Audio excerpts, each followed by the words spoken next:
So you think Tom Holland is done playing Playing boys. children? How old is he? Is he 30? 35-year-old boy. He is 30. He is old enough to have developed a drinking problem, gotten clean from his drinking problem, and started a non-alcoholic beer for people with drinking problems, Thought which you were gonna. sounds insane because he's 12 years old. I I thought you don't were. understand. I thought you were gonna say, and then started a new drinking problem. No, Um, no. Hopefully not. Maybe. I yeah. don't know.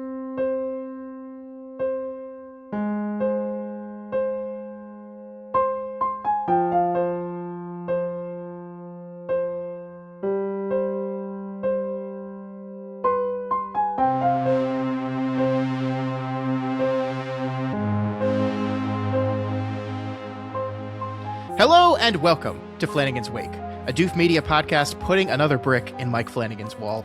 My name is Scott Daly, and joining me as always, he has never been leveraged, and he doesn't plan to start now. It's Matt Freeman. How's it going today, Matt? That's right. I am an immovable object. Oh no, an unstoppable force. Well done. This week on the show, we reach the end of Mike Flanagan's The Fall of the House of Usher. We thought all the children were gone, Matt. We thought we were done with dead children, but in episode 8, The Raven, Verna proves that she has one more to take. And you didn't see it coming. You just didn't see it coming at all. I did though, didn't I? Didn't I call this? I don't know. I don't think so. I mean, didn't Did you? I say at some point that the thing texting him on the phone was the AI? That's very possible. I'm not sure. Okay. I don't remember. Well, I'll give you credit for it if you want it. Let's just assume I did. Yeah. So how you feeling, Matt? How do you think The Fall of the House of Usher was wrapped up? Oh, great. Let's see. I mean, it all does make sense, as you said. I think the thing that delighted me about this ending is that it paid off more than I was expecting, if that makes sense. So one thing, I'm going to bring this back because I went back and listened to our first episode talking about this show because I wanted to remember like what was my first impression of this show so I could contrast it with what actually happened in the show. Mm-hmm. And one of the things I said in that episode was I was talking about how the show was laying out its mysteries that we were going to be unfolding. And I said, one of the mysteries is, who is this guy being Roderick? And I kind of stopped thinking about that as a mystery over the course of the episodes, right? Because we're learning so much about him. He has a central bit of each episode. And I kind of thought I knew who Roderick was, you know? And then that's what I love about this last episode is it's almost like, no, this is the reveal. This is the horrible, horrible reveal is you didn't know who Roderick was this whole time. You have still, even seeing him being as bad as he has been in these episodes, you still wanted to believe the best of him. You still wanted to believe this version of him where, oh, he's just kind of this kind of weak guy who's easily pushed around by his sister when he was young. And so he's kind of pushed into the situation and now all this stuff is happening to him. And yeah, he's a huge asshole and he's terrible, but it's not, you know, it's kind of not his fault in a way. And then we see in this episode the horrible reveal that it is all his fault. That's what I love about this episode in particular. Yeah, I agree. And we'll talk about that in a lot of detail. But this is another one of those places where I'm just like, I struggle to imagine what the show would look like without Bruce Greenwood as the Roger Usher character, because like he's a very charming, good looking man with a very like gravelly, alluring voice to him. And I just like he suckers you in. He does. And like, despite the fact that throughout the course of the show, we have seen every moment where he was a miserable piece of shit. Like we watched him give the lemon speech, which is just a thing that a monster says. And yet the show kind of tricks us again and again and again of forgetting that and desperately wanting to push this off. We did it multiple times throughout the course of our run of saying, this is Madeline's fault. This is Madeline pushed him to this, and this. She's like, the battle for Roger Usher's soul was between Annabelle and Madeline.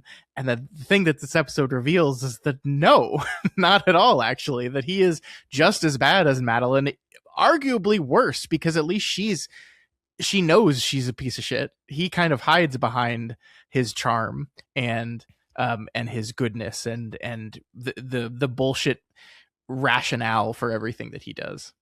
I love that. I think the show actively plays with this, Yes, because when we yes. see, the young version of him doing the actual physical breaking up of Griswold in the wall, he's being very quiet.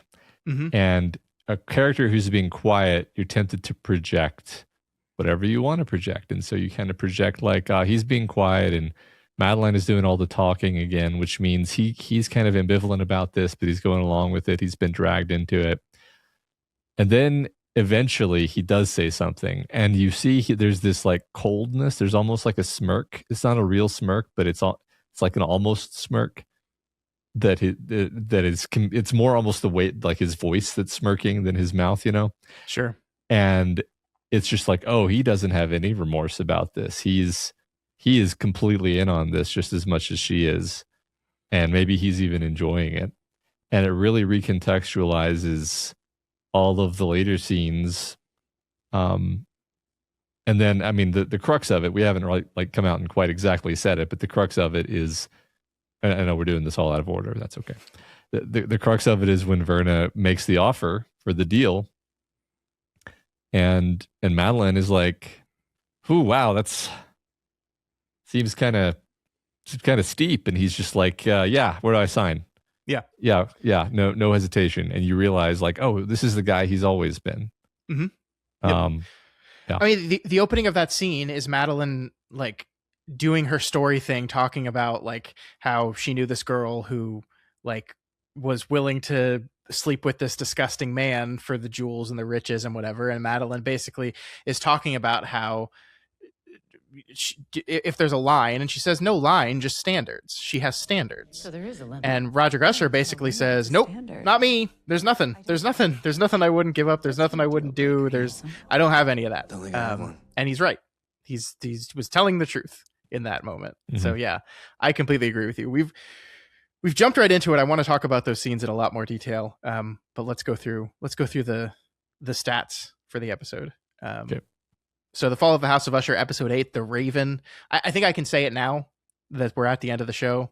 Verna, the name Verna is just an anagram for Raven. If you didn't pick up on that, if other people didn't pick up on that, that is the case. Very clever. The episode was written for television by Mr. Mike Flanagan, and I'm going to say this name wrong, Kiele Sanchez. Or maybe it's Keeley, but I think it's Kiele. It's Kiele. So apologies to her for probably pronouncing her name wrong. This is a really interesting one, Matt. She is listed not only as the writer of this episode, but she's been a staff writer for this television show. This is the only thing that I saw she had a writer's credit on IMDb, but you listeners out there might recognize her as Nikki from Nikki and Paolo fame on the best television show of all time, Lost. She is Nikki from Nikki and Paolo. I think that's fascinating. That is fascinating. I don't know what to do with that. That's great though. Very good. Good for her, I really do wonder what the story of how she got on the writers room, like how that happened. And I mean, like if she had a hand in actually punching out this episode, like this episode's remarkable. So good for her. She's excellent. There's a lot of really, really great writing in this one. So that was a fun fact. I did not know that. I am very curious on how that all came together, but I'm going to say it. I didn't think Nikki and Paolo were that bad. I thought it was funny. I barely remember that thing, but yeah. Do you just remember it from the vast amount of hatred it got at the time? I'm sure. I think I do. Yeah. Yeah. The episode was directed by Michael Flaminari. It was edited once again by Brett W. Bachman. And of course, Michael Flaminari wraps up the show having DP'd all 8 episodes. All right, Matt, we kind of started talking already. I think we can jump kind of right back to where we were. I think the scene that I really want to focus on is that bricking up scene, the another brick in the wall scene, because it is, I think, in in a show that has, in an episode that has so many great moments, in a show that has so many great moments, there's something about that scene in particular that I think it's remarkable. And a lot of it has to do with the sound work, like just the sound of them scraping the trowel on the concrete, picking up the mortar and dropping it down. This very visceral sound that punctuates every single moment as they are slowly building this wall around Rufus, as he literally does go through the stages of grief, as Madeline says he will. I just think it's like terrifying and effective in all the best ways. Like, this is, we read The Cask of Amontillado a month, 2 months ago now. Can't believe it's been that long, but yeah, 2 months ago. And actually, I think that makes it self-defense. To me, this like perfectly visualizes and channels what reading that story was like. The horror of this, the cruelty of killing someone this way. It's not just that these two people are willing to like kill anyone who gets in their way and to get what they want, but this is just such a horribly cruel way to do it. And it's not like Rufus Griswold doesn't deserve some of what he gets. He's an idiot and he's an asshole, but man, I found this so effective. Every bit of it. It was horrifying. Well, yes, it's extremely evil, actually. Like, let's just hammer this in that, like, okay, murder, pretty evil. Yeah, I think we can agree. But like, if they had poisoned him with cyanide, and now he's dead, and now you brick up the body in a wall so that it can never be found. That's kind of normal murder. That's like, that's like normal murder level of evil. This is like insidious, twisted, fucked up, dark, sadistic glee evil, where they're breaking him up alive and enjoying like verbally torturing him and like getting their satisfaction about like what we're gonna do and how smart we're smarter than you. And then for me, what really just pushed it over the edge into monstrousness was her putting the mask back on him, because it's like just making a mockery of this. This is just this is horrifying. Yep. So I mean, I think we didn't mention like the reveal that the guy in the jester's outfit has been Rufus Griswold the whole time, and I think the reason we didn't mention that is because I think you had kind of put that together episodes ago, just because you had kind of put together that we're doing the Cask of Amontillado, it's going to be Rufus Griswold. Like, this is coming from reading that story, and just I think you can piece two and two together. But I guess technically we can say this is the reveal, right? We see him at the party at Fortunato, and he's in the jester's outfit, and then takes off the mask, and it's, hey, it's Grizz. It's good old Grizz. But man, yeah, it's awful. And like I said, yeah, he sucks. But Michael Trucco, we've seen a lot of Michael Trucco over the course of doing this podcast, and this is like my favorite thing he's ever done. Like, I love this character. I love the way he plays him. Even when he's like handcuffed to a wall and people are bricking up a wall behind him, he's trying to negotiate with Madeline, and he says, I'm thinking like a vice president. And she goes, I was thinking COO. And he can't help himself but go, yeah, fuck yeah. I mean, like, that's a good long-term goal. Like, he can't long-term, right? He's trying to be realistic. Yeah. He's trying to... It's just so wonderful. And yeah, Trucco really nails it. And then the moment when she puts the mask back on and you see the moment of acceptance, which again is just straight lifted right out of the Cask of Amontillado, where the guy at some point stops even struggling, stops even screaming. They have that note when they're sitting there looking at the brick wall saying, I'm surprised he's not making more noise.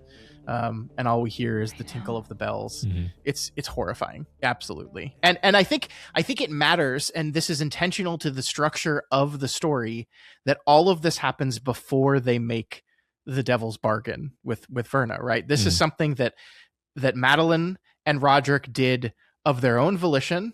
They didn't do it because they had the legal protection of the bargain they made with Verna. They didn't do it because they had that certainty and a surety that this was going to work and it was going to lift them to unknown heights. They just did it because their base existence is kind of shitty, terrible, monstrous people, right? Yeah. That's just who they are. Yeah, I want to say like three things here, but I got to sequence them. Okay, so first, the fact that they left a candle in there with him, can't tell if that's better or worse. It seems worse because it's like I can see so clearly how I'm gonna die instead of just being in darkness. I don't know. I can't decide. I can't decide which is worse. Okay, what was the thing you just said? Now it's over. I'm lost.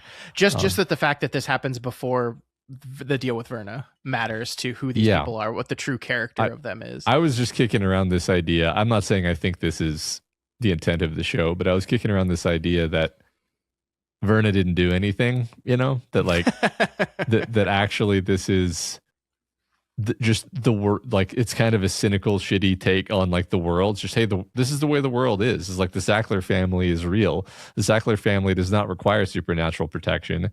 Mm-hmm. You kill, you lie, you steal, you cheat, and you get away with it because you're wealthy, not because of magic.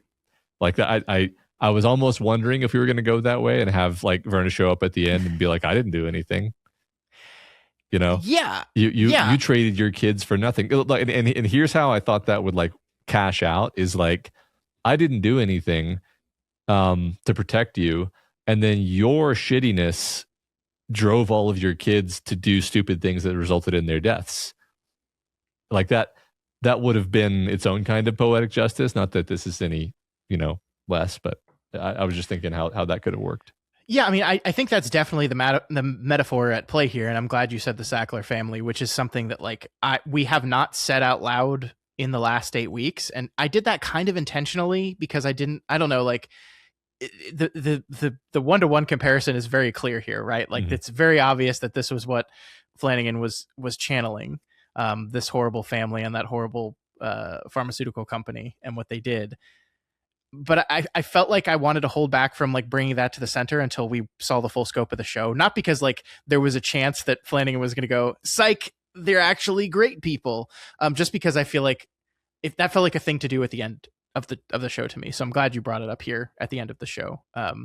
But yeah, I mean, that whole part of Verna's speech when she's pitching the deal to them is you won't even have to pay for it. Make the future generation, foot the bill. And like that is how these people operate, right? That we don't have, it's not my problem. The consequences of my action, I don't have to deal with them. And you're right. The Sackler family, they had to pay a few $1 billion, right? They had to pay a few $1 billion and the pharmaceutical company was dissolved. But did anyone go to prison? Maybe some people went to prison. I don't think any of the Sacklers went to prison, did they? I think it was all civil court. So like, it's just the idea of, you don't need any. Yeah, the idea of money is the protection, right? Money is the idea, and this is the metaphor that Flanagan is creating. That being rich and this powerful is like you have an almost supernatural ability to dodge any consequences for your actions. And I think what he's doing here, which I love, although I don't think it's the world we live in, is that there are some sort of greater spiritual, poetic type of justice that can happen to these people, but that doesn't happen in real life, right? But it happens in Poe. It's the Inglorious Bastards version of history. That's perfect. Yeah.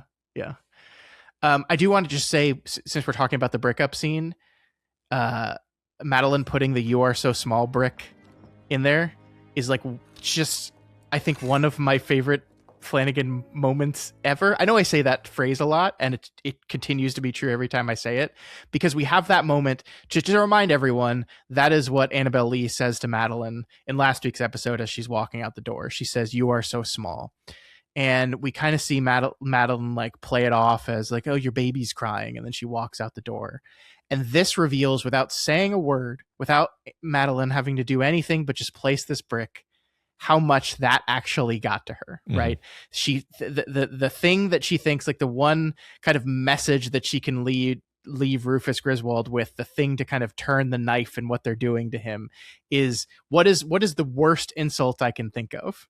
And it's what was said to me. It's what Annabelle Lee said to me. And there's also, like, if we want to get really, really technical with it, the idea that she bricked that message up with Rufus is her like hiding that and pushing that away from her. Like that really fucked her up, and she's breaking it behind a wall because she doesn't want to deal with it.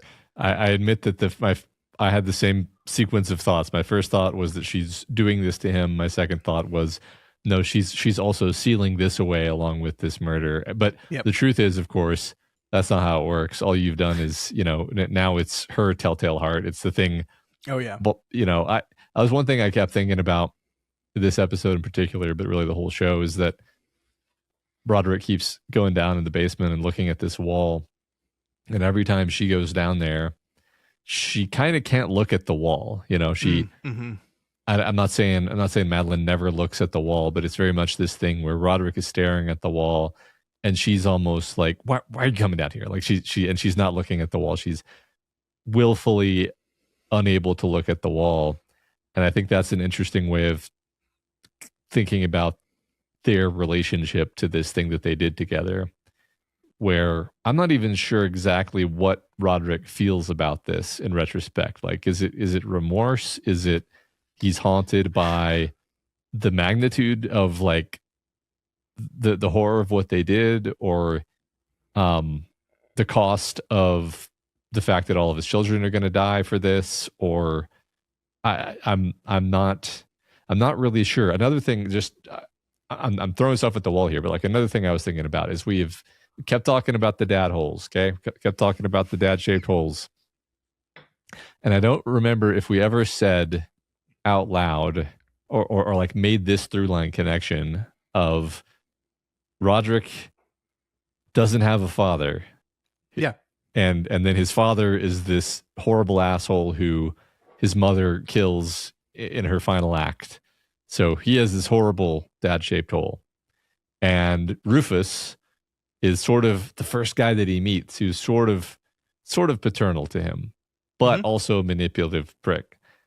And that is like the worst thing you could do to Roderick, right? Roderick, that I would argue that maybe if Rufus hadn't tried to kind of play the father figure, that he might not have ended up in a wall. Like it was pushing a very particular button for Roderick. And then Roderick carries this wound forward. He has the lack of a father figure, and so he's kind of this void-shaped man who becomes that to the next generation, to his own children, and it's the generational trauma that he's re-inflicting on them. I don't know if I even thought that concretely, much less said it. So I wanted to make sure we said it here at the end. It's 100% true. I completely agree. And it does help kind of clarify the way he treats his children. I think a lot of things in this episode help crystallize the way he treats his children.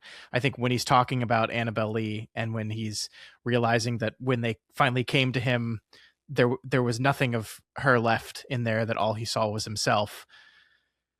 You get the idea that he probably hated them a little bit, or projected onto them his hatred of himself and what he did, in a way that makes him resentful of those children. I also think the reveal that like what the deal is, right? What the deal is that your line will end with you. All your children will die. And so his children become a reminder of the deal he made. And so this idea that he knows these kids are going to die, even if he denied, like there's a lot of like words that Roderick says around the fact that, we kind of thought it was a dream and we didn't think it was real. And we maybe we were drunk or high and we didn't really even think about it. I think the one of Roderick's last lines in the show is "I knew," and he's talking about I knew that to rise to the top I would have to stand on the corpses of millions. I think that's not the only "I knew" he said in that moment. I think he knew all of it. I think he on some level in his mind, he always remembered the deal. He always knew this was a result of the deal. He operated as if he was immune from persecution, and he operated as if he knew that he's damned every single one of his children to a shorter life. And the fact that he didn't care, despite knowing, is all you need to know about Roderick. And part of it is, maybe that's part of why he resents his children so much, is because he knows that they're going to die. He knows that he's done this to them, and he doesn't want to be reminded of that. And so they anger him. They disappoint him. They make him feel things he doesn't want to feel. Yeah, he couldn't look at them without remembering what he had done to them. And again, that's the poetic justice kind of self-fulfilling cycle aspect of it, where his treatment of them is what drove them to make the choices and become the people who they were that led to their deaths. Yeah. So again, it's like I'm tempted to just sort of like take this on as my personal interpretation that Verna does pretty much nothing directly. There's like the 1 minute when she kind of steps in with Frederick, where she makes a big deal of saying like, I don't usually involve myself like this, but I think it's very much the case that she doesn't typically have to do anything. And we made the note several times that in fact it's quite the opposite. She's usually like, you don't have to do this, you don't have to be here, with the implication being that she's still going to reap them. But like, I just kind of like the idea that none of them had to die. They all died because they were doing stupid, crazy shit because of what their father did to them.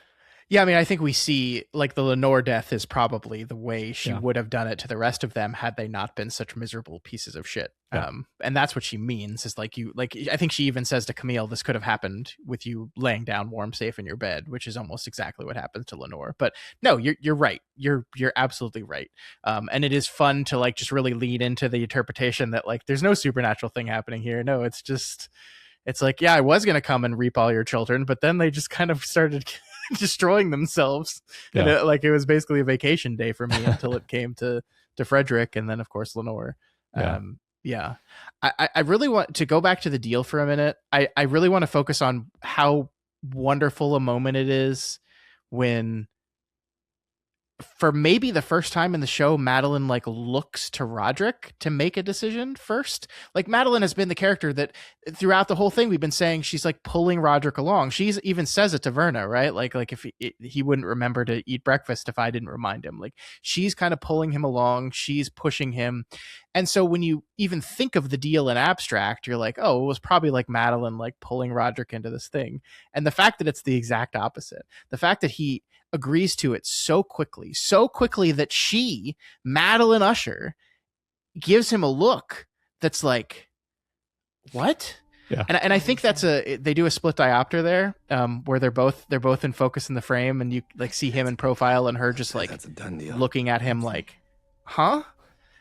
It's shocking. It is the first, like the moment that this nails it is when he says I knew at the very end, is the moment of like Roderick Usher is a monster. But like this is like, oh holy shit, I've been wrong about this guy the whole time. And part of it is like, again, brilliant casting choice, kind of stunt casting a little bit. Zach Gilford plays such a good aw shucks, kind, well-meaning guy that you're kind of disarmed by him. There is a moment, I'm jumping around like crazy, but when he and Annabelle are talking back in 1979, when she's like, what did you do? The way he says, like, I knew you wouldn't understand. And the way he like points at her and like says you like that, I was like, oh, there's Roderick. Like you can kind of see, the monster kind of starting to come out of the aw shucksness there. I think that's, and then when she says like, what about Augie? And he kind of just laughs and says, well, he was actually really stupid. Yeah. And like, it's just, you kind of see the transformation there. Or at least the reveal, as Annabelle Lee says, is like, who I thought you were, I made up. And that's like, she's our surrogate in that moment, right? Like, we thought he was someone better. We thought he was someone else, someone that was corrupted into this. But we made that up. We made that person up. This is who he always was.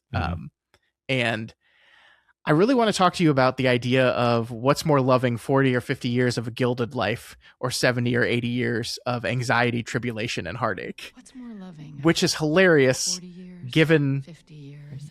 The 6 children of Roderick Usher we just saw in the lives they lived, right? This idea that, sure, they did not want for anything monetarily, but they wanted for everything.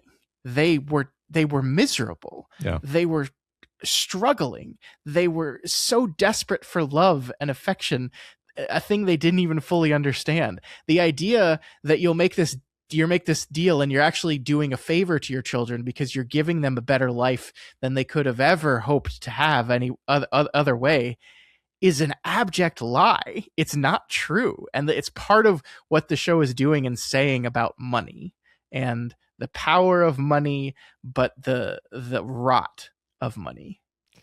Yeah. And I mean, also just what it turns people into when they don't have loving parental figures and they're not receiving. I mean, there's something really, I love what you just said. There's something really kind of terrible about this portrayal of all these adults who are broken by the fact that they grew up with no affection, but they don't even know that that's what's driving them anymore. Yeah. Like if Roderick one day did pull an Ebenezer Scrooge and was like, you know, presents for everyone, and then hugged all of his children, they would just be like, what's going on? Like it's too late, right? It's too late they don't know they need it. In fact, they're kind of past that now. They just are this like sucking black hole at their core that can't ever actually be satisfied. And that's what leads to all of their pathological behaviors. I think, you know, one thing that I remember I listened to the first episode again and I was kind of, you know, making fun of or just laughing about how like sexually depraved so many of these characters are. Like roughly, I think more than half of them, even in the first episode, are shown to be a little sexually messed up. And in retrospect, it's like that's really just a desire for closeness and intimacy and affection of some kind to feel important. But it's become pathological because they didn't get love when they were kids. Yeah, I mean, Roderick says it, or I guess Annabelle says it to Roderick, like he sucked it out of them and filled them with the only thing he had to give, which was money and greed and this complete inability to feel affection or to give affection or any of this stuff. It's monstrous. And this actually got me thinking a thing I really landed on that I really liked, because I was thinking about the very end of the show, what Roderick says. The idea of like, I told them I was soothing the world's pain. That's the biggest lie we told. You can't eliminate pain. There's no such thing as a painkiller. And I started thinking of maybe money is the Usher's painkiller. Maybe money is Ligadone for the Usher family. They're addicted to it, and it has all these terrible side effects.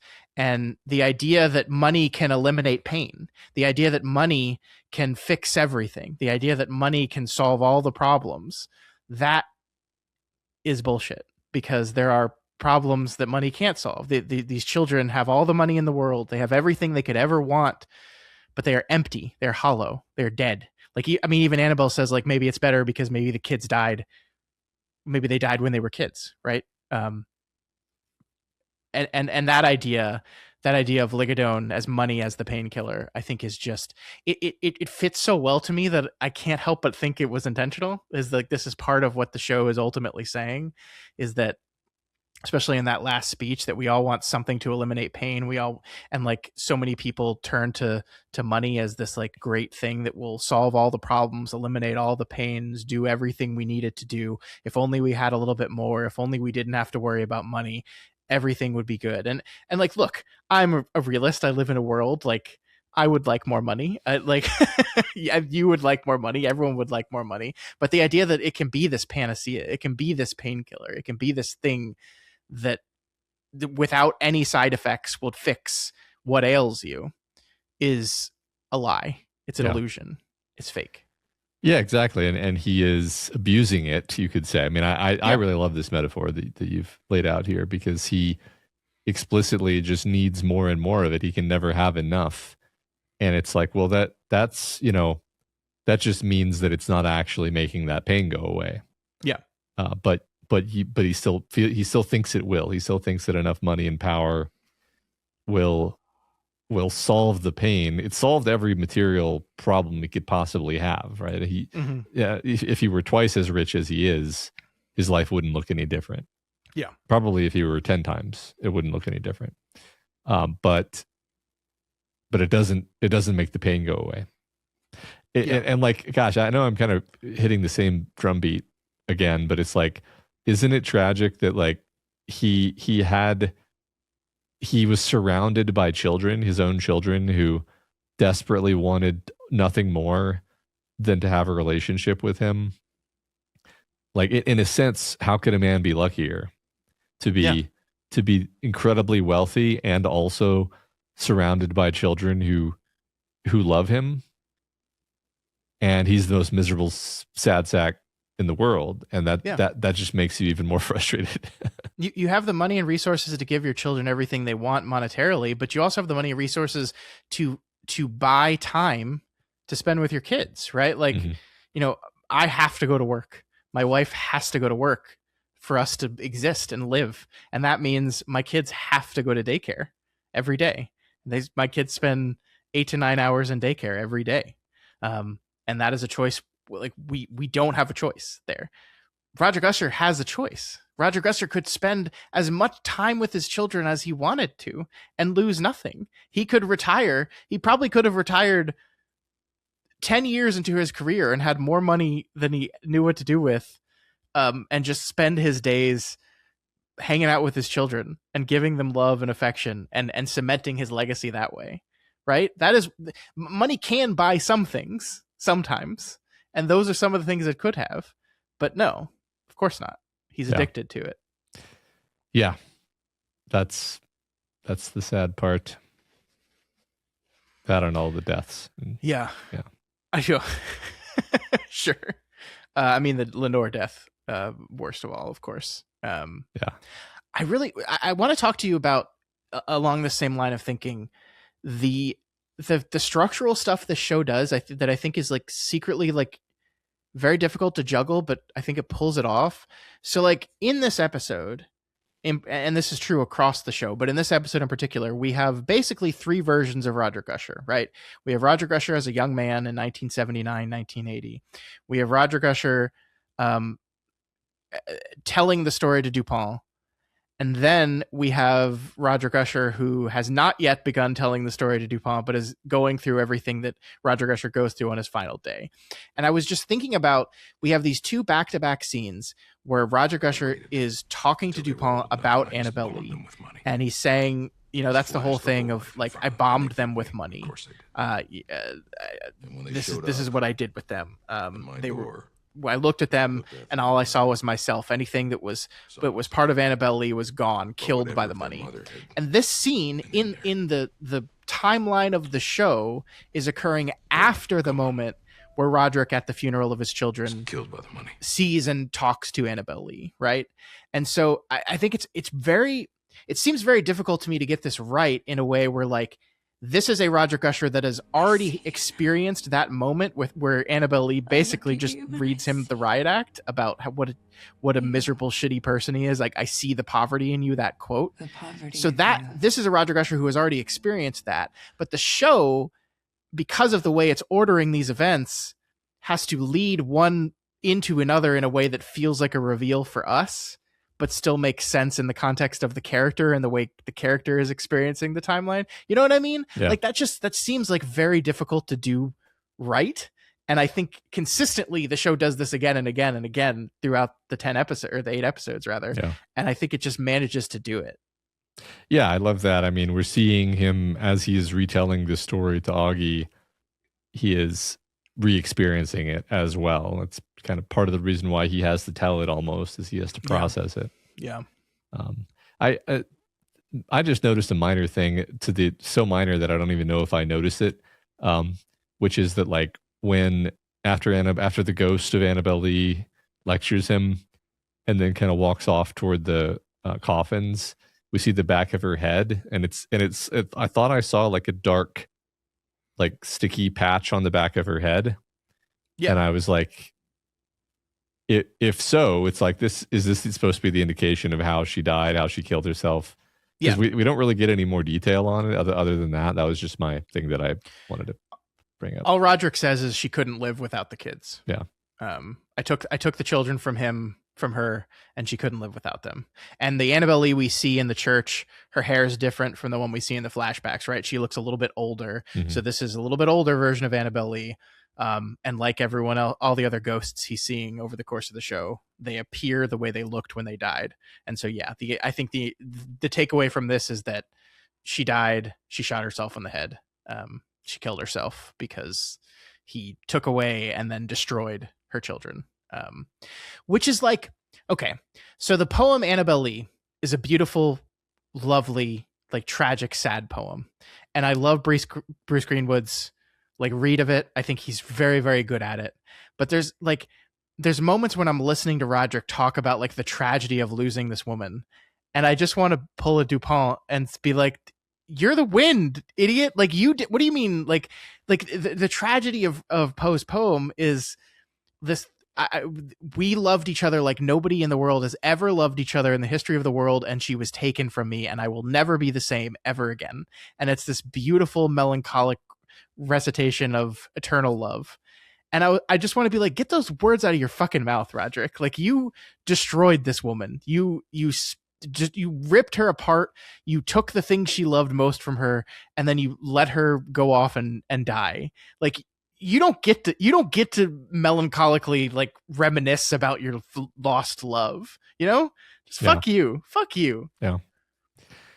Yeah, I love, I don't know, very meta, I guess, but it's like, I love this type of story where it's like you've got a character who is so incredibly flawed that you can, I think, rightly call them a monster, and yet they have just enough of a shred of human core to them where it's not that like you believe that he loved her and that he regrets what he did to her, but also you kind of think he would probably do it all again. You know, I think that's what his final moments of the show indicate, right? Yeah. Like, I bet I still could have sold it is the last thing Roderick Usher says. Yeah. And so, yeah, like, it's just, he's just, even at the end, he can't help himself but be that same person. Yeah. So, I mean, I agree with you. I think there is a part of Roderick that regrets every choice he made in his life. Like that moment where he offers Dupont a drink before he goes into telling the story of the deal that they made. He says, "Can I tempt you?" And Dupont says, "No, thanks." And he said, "I wish I had said that." I do think there's a part of him, there's a version of him that regrets all these things, especially after he loses Lenore. But at the same time, I just agree with you where I feel like if he got a golden opportunity to redo it, he'd probably make the same choice. Because he's a broken person. He is. And I mean, the show kind of comes right out and says this when Dupont is standing at his grave at the very end of the episode, where it says, "It doesn't matter in the end why you did it. I don't fucking care. We don't want your confession or your rationale or your explanation." Like, it certainly makes for good television. It does. That was a great show we just watched. But at the end of the day, like, who the fuck cares why you murdered 3 million people? Like, you did it, and you're a monster. Yeah. Yeah, I like that. Yeah, I agree. I did want to mention, just so we can say it, in the party in 1979, the New Year's Eve party, we see a couple popes. Matt, there's 2 popes. One of these popes is wearing sunglasses, and that is Mr. Mike Flanagan. Yeah. I believe, and it's very difficult because it's very blurry in the background, but I believe the other pope is Michael Famignari. I believe you're right. Yeah, so that's another. There are two Mike Flanagan cameos and one Famignari cameo. I wonder if Famignari has appeared elsewhere in the show in cameos and we've just missed it. It's very, in not just the show but in other shows. I think it's very possible. Yeah. Matt, let's talk about Annabelle. No, let's talk about Lenore. Yeah. Let's talk about our lost Lenore. Yes. This is really sad. Yeah, this is really sad. Yeah, so I think I want to talk about the idea that of whether I did or did not predict that she was going to die, because I think I definitely was like, look, the whole point of making brain upload copy of her is so that she will die, and then he'll be receiving the text messages from her on his phone. If I didn't say that, I'll be shocked and very disappointed on myself, because the idea that she was getting that he was getting the text from the AI copy occurred to me relatively early, actually. Anyway, that being said, that moment where he shows the phone and all the Nevermore, that was like the most horrible, horrifying, tragic, like, it was like, this is what Poe would have done with a cell phone if he had cell phones, you know. He would have had the and you could just imagine, like, I don't know, there's something about it where, like, you're imagining the, like, trapped soul of Lenore in this mainframe, you know, saying Nevermore, dispelling it, and I love it. It's awful, but no, you are correct. It is very Poe. I say this with love. And she, like, even at the end, even Let right it before we go. get into the scene where she Let dies, it all go. we have her tucking her grandfather into I've bed got more money than and you'll ever being be able to like, spend. "Hey, it's not too Don't late, ever be able Grandpa. to Let it spend. go, right? Let it go. Let Fortunato go. Try to fix Let's things. take all that money and let's put it to work." Let go of And then Fortunato, I think most let it go importantly, and she all the says, bad "We stuff. did bad stuff." We did bad Right? stuff, This is who Lenore Usher is, right? She is not to blame for any of this. She is the only truly innocent person in this entire show. She did nothing. And yet she is still taking culpability for it in the end. I am an usher. I am part of this. We did bad stuff. It's also like a great, like, just seconds before hint towards what is about to happen in the next scene. But I just love that like, it's not just that Roderick says again and again that Lenore is like the best of them. Like, we see that consistently. We didn't even talk about the scene early in the episode where Pym is like, "Look, I had them tear up your statement. We got to try again. If you think you're We coming can't here give with that another statement you pair just of gave." And she pliers, basically over my says, dead body, "Fuck fucking you." fool. She calls him a ghoul, which is excellent. And she sticks to her guns, and she's not afraid to push back against him and do what's right. And that is Lenore Usher. And that is why it feels so unfair that at the end of it all, she still has to die, because that was the agreement. That was the arrangement. Yeah, I was hoping there would be some way out of it for her. Sure. But there's not. You know, the wives and husbands got out. Did we get a denouement for Bill T? I didn't think so.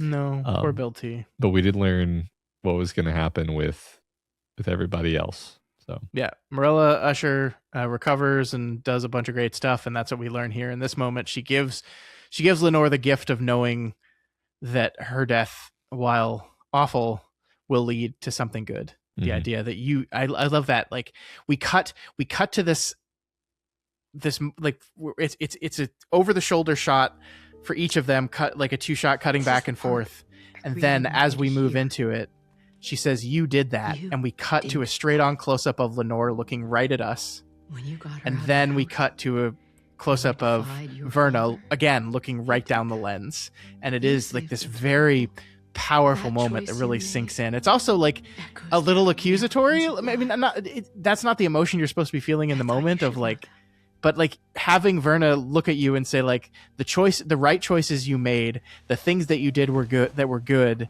in your life, echoed through millions of lives. And as Verna says that, she looks right at me, at you, almost as if to say, like, you are as capable of that as anyone. The small good choices, the moments that you choose to do the right thing, even if it's the hard thing, can echo in ways that you can't and will never fully see. It's a powerful, wonderful moment. And I agree. I mean, she doesn't say this, and this isn't necessarily what you're thinking in the moment, but you just made me think like, and the opposite is true too, where all the horrible stuff that they perpetuated with their company echoes and had all these horrible consequences that they put out of sight, you know, endlessly. But they still knew there was that pile of bodies. Yep. I just want to remind you of a thing that happened very early in the show. Remember when we had a conversation about the number 6 and the number 7, and you were all like, "What is the significance of 6 and 7? The number of lawyers." There's 6 or 7. Well, how many Usher children were there, Matt? There were 6 or 7. Yeah. There you go.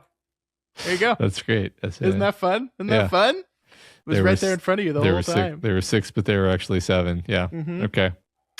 Okay, that's far deeper than I was prepared to dig. Yeah, no, you're right. I don't even know if that's intentional. It's just as you were asking me about like what's the significance of 6 and 7, that's what was screaming in my brain that I couldn't say anything on.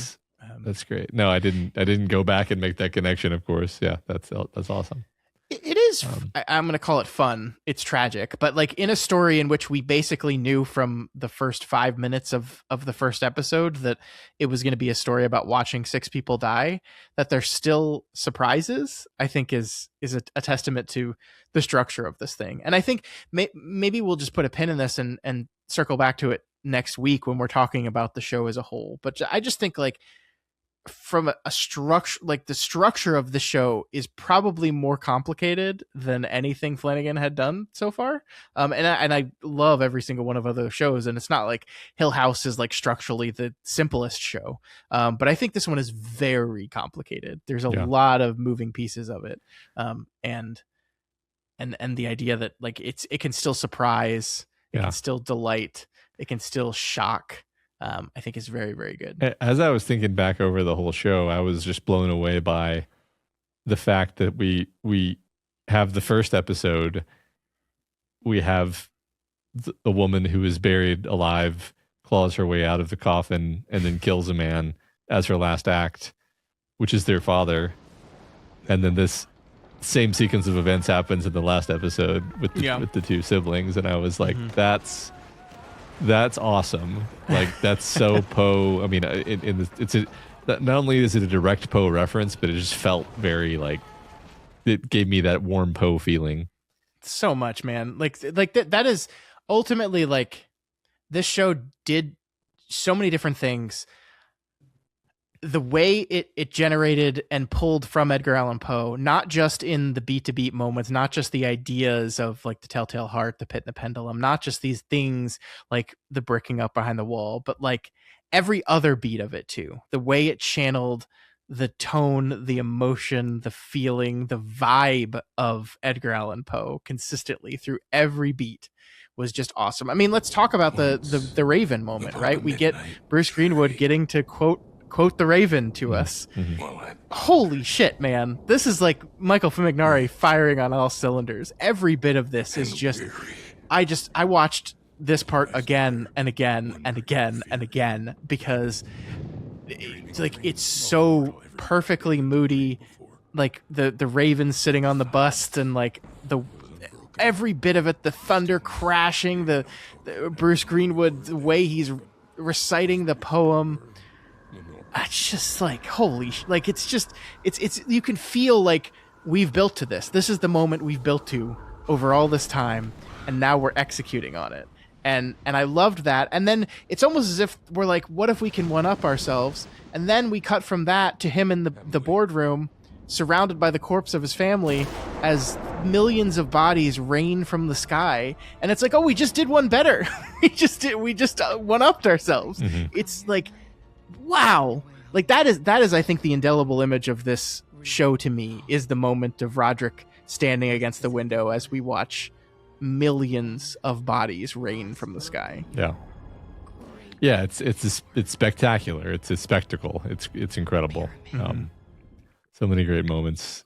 I mean, it really in every episode, we talked, another thing we talked about in the first episode of this show was that this show is just like big and boisterous, and it's about excess, and it also like sort of contains excess, where it's a lot of Mike Flanagan's shows are these thoughtful, emotional stories, and this is like, there's every episode is crazy. Some crazy thing happens in every episode, often multiple crazy things. And this episode was just so huge, right? It felt incredibly cinematic. All these visual ideas. It's fantastic. Well, and this is something I said at the very beginning. Like this is a show that is furious. The show is mad. It's angry. Mike Flanagan is angry. He's looking at the world. He's looking at, as you said, that like the Sacklers, the Purdue Pharmaceuticals, of the world and the state of the world, and just being like, what the fuck? Like, what the fuck? And like, I really wish I was in the room as they were breaking, like where was the kernel of the original idea, right? It was like, okay, we're going to give Edgar Allan Poe the Hill House treatment, right? Or maybe it's even more accurate to say like the Bly Manor treatment, right? Because Hill House only borrowed from that book. Bly Manor was the Henry James exploration. We're going to do that. What came first, the pharmaceutical part? Like, you know, like at what point when you're breaking the Poe stories do you be like, oh, I want to tell this story? Like, at what did someone wake up and like read the internet and read what was happening with the Sacklers and just be like, fuck this has to be what it is? This is like, you know, you look at the Usher family. Like, I mean, we read that book, right? We look at the Usher family, and I don't think we necessarily came out of reading the short story The Fall of the House of Usher being like, this is a story about the corruption and brokenness of the rich and the system they perpetuate. I mean, that is a interpretation of it, and maybe that was Mike Flanagan team's interpretation. I mean, I made an interpretation of it as the death of art, right? And I'm not saying that's the correct one, but I'm just saying, like, it's not necessarily you read that story and you're like, this is what this is about. Yeah. But it's just brilliant. Like, it's just the kernel of the idea of taking Poe and marrying it to this real world, just infuriating epidemic that we were and are suffering under was, I think, just one of those things where you just feel like I can imagine myself in the writer's room when it was first pitched. And it's just like how, like, you just feel the buzz of excitement of that, because it's just like a perfect idea. And yeah. Wow. I don't want to give us credit for stuff we may not have actually said, but I do feel like we at least mentioned the concept of generational trauma and like burdens being passed down through the generations when we talked about The Fall of the House of Usher the first time. Yeah. But yes, I agree with you that this draws so much more out of it. Yeah. And connects it to all these other things. That's the fun. I really like your Bly Manor comparison, because both shows take undergirding ideas from the author's body of work, and they connect different stories that are really, superficially not connected at all with this thematic tissue, thematic connective tissue. And it really makes you, it kind of enables you to step back and look at that author in a different way when you see these threads that have been pulled out and made so prominent. Yeah, I agree. It's so, like, I just think I can't get over how, like, technically impressive this show is. Like, it's just like, we're going to talk about it more next week. I don't want to get too much into that, but what an accomplishment. Like, and again, a good pin to put in next week, and something I've been thinking about the entire time we've been watching the show, is what Mike said about the fact that he felt like this show was him taking the lessons of everything that they learned, both what Netflix wants, what the consumer wants, and what they want as the artists, and felt like Usher was the thing that they finally got, like, had enough knowledge and experience to really put that together and make the thing that everyone likes. And there are ways in which, watching the show, I was like, oh yeah, I see that. Like, one of the biggest ways for me is, we've had a lot of our listeners over the course of covering this show being like, I was going to follow you guys week to week, but I just couldn't help but just binge once I started. And I just think that's like a by design element of this show, is that it is almost like designed to perfectly end every episode on a thing that makes you want to go, okay, well, I have to see the next one. Like, just like by design, having every episode end with the death of one of the Ushers almost makes you, it's almost a show of non cliffhanger moments, but a show of game changer moments, which is my made up word for a cliffhanger that isn't in something ending mid beat, but something ending at the end of a beat that forces everything else to change. Because that's what I feel when I was watching the show, is not necessarily like the pull to watch the next episode is not, I got to find out what happens. The pull to the next episode is like, what are people going to do when they find out that Camille is dead?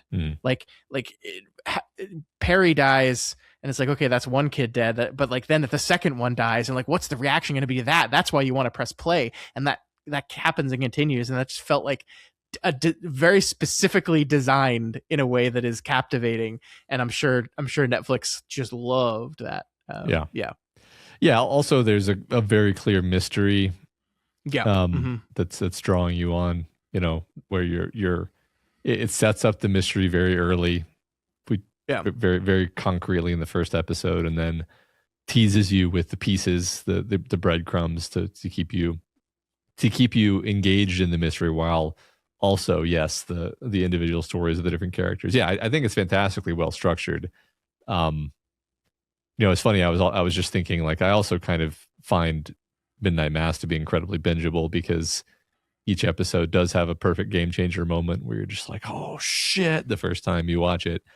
Yeah. But yeah, this is, it's just good. It's just good storytelling, really. Like, I think sometimes we get cynical talking about, like, how do you, as if like Netflix is engineering things in a lab. It's like, well, look, there are certain principles that make you really, really engaged, and they're totally valid storytelling principles. And I do feel like this show is just like, we're gonna just make sure that we flip all those buttons on and maximize the viewers, like, just desire to see what's going to happen next. Yeah, I mean, I think it's just a reality of making art in the 21st century. Like, that's again, going back to our conversation with Mike about this whole thing. It was just like, he is fully aware of that, and like, he wants to make the things that are impactful and meaningful and important to him, but he also understands that he has many masters. He has the audience, and then he has the people that are giving him the money to make the thing.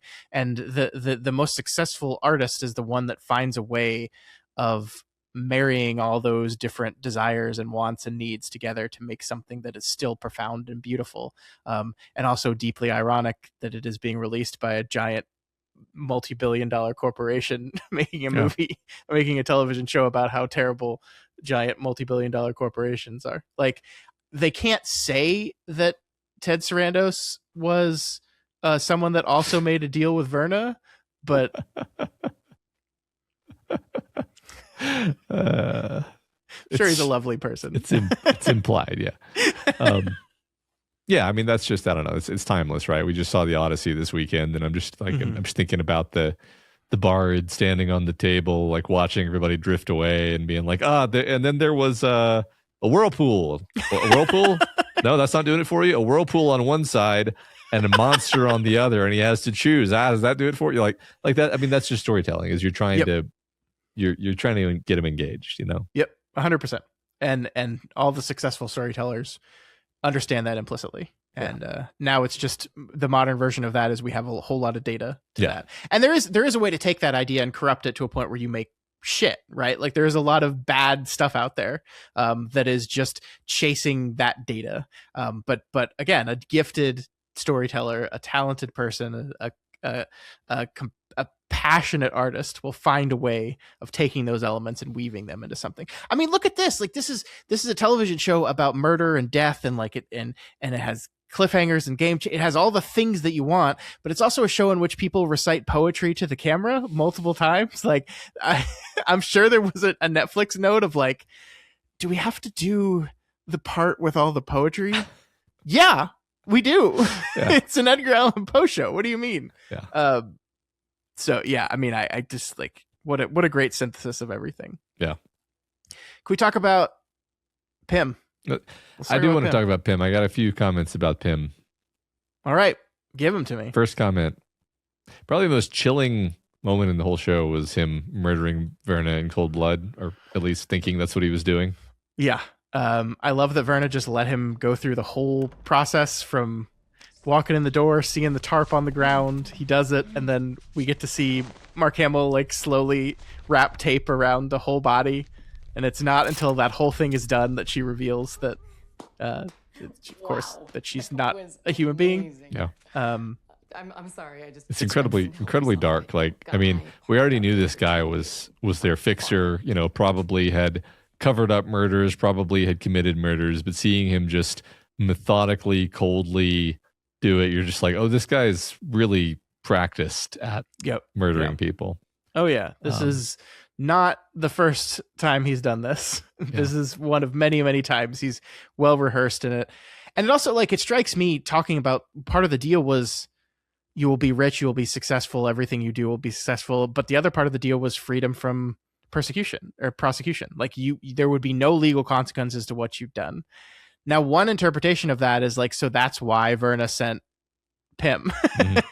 She sent the best possible person at making sure that was the case. I want to remind you of a line earlier in the show where Dupont literally says like the fact that they every time they bring a case against them, they like, it's almost supernatural the way which they weasel out of that, which was a fun little plant that the writers did of impacting what's going on. But yeah, like, there's one interpretation that the reason why the magic that was done to make sure they suffer no legal consequences is giving a person like Pym to the Ushers. Yeah. The other is, like, it's a funny read of, like, you could say maybe Pym wasn't like a great lawyer, but it didn't matter because they could never lose anyway.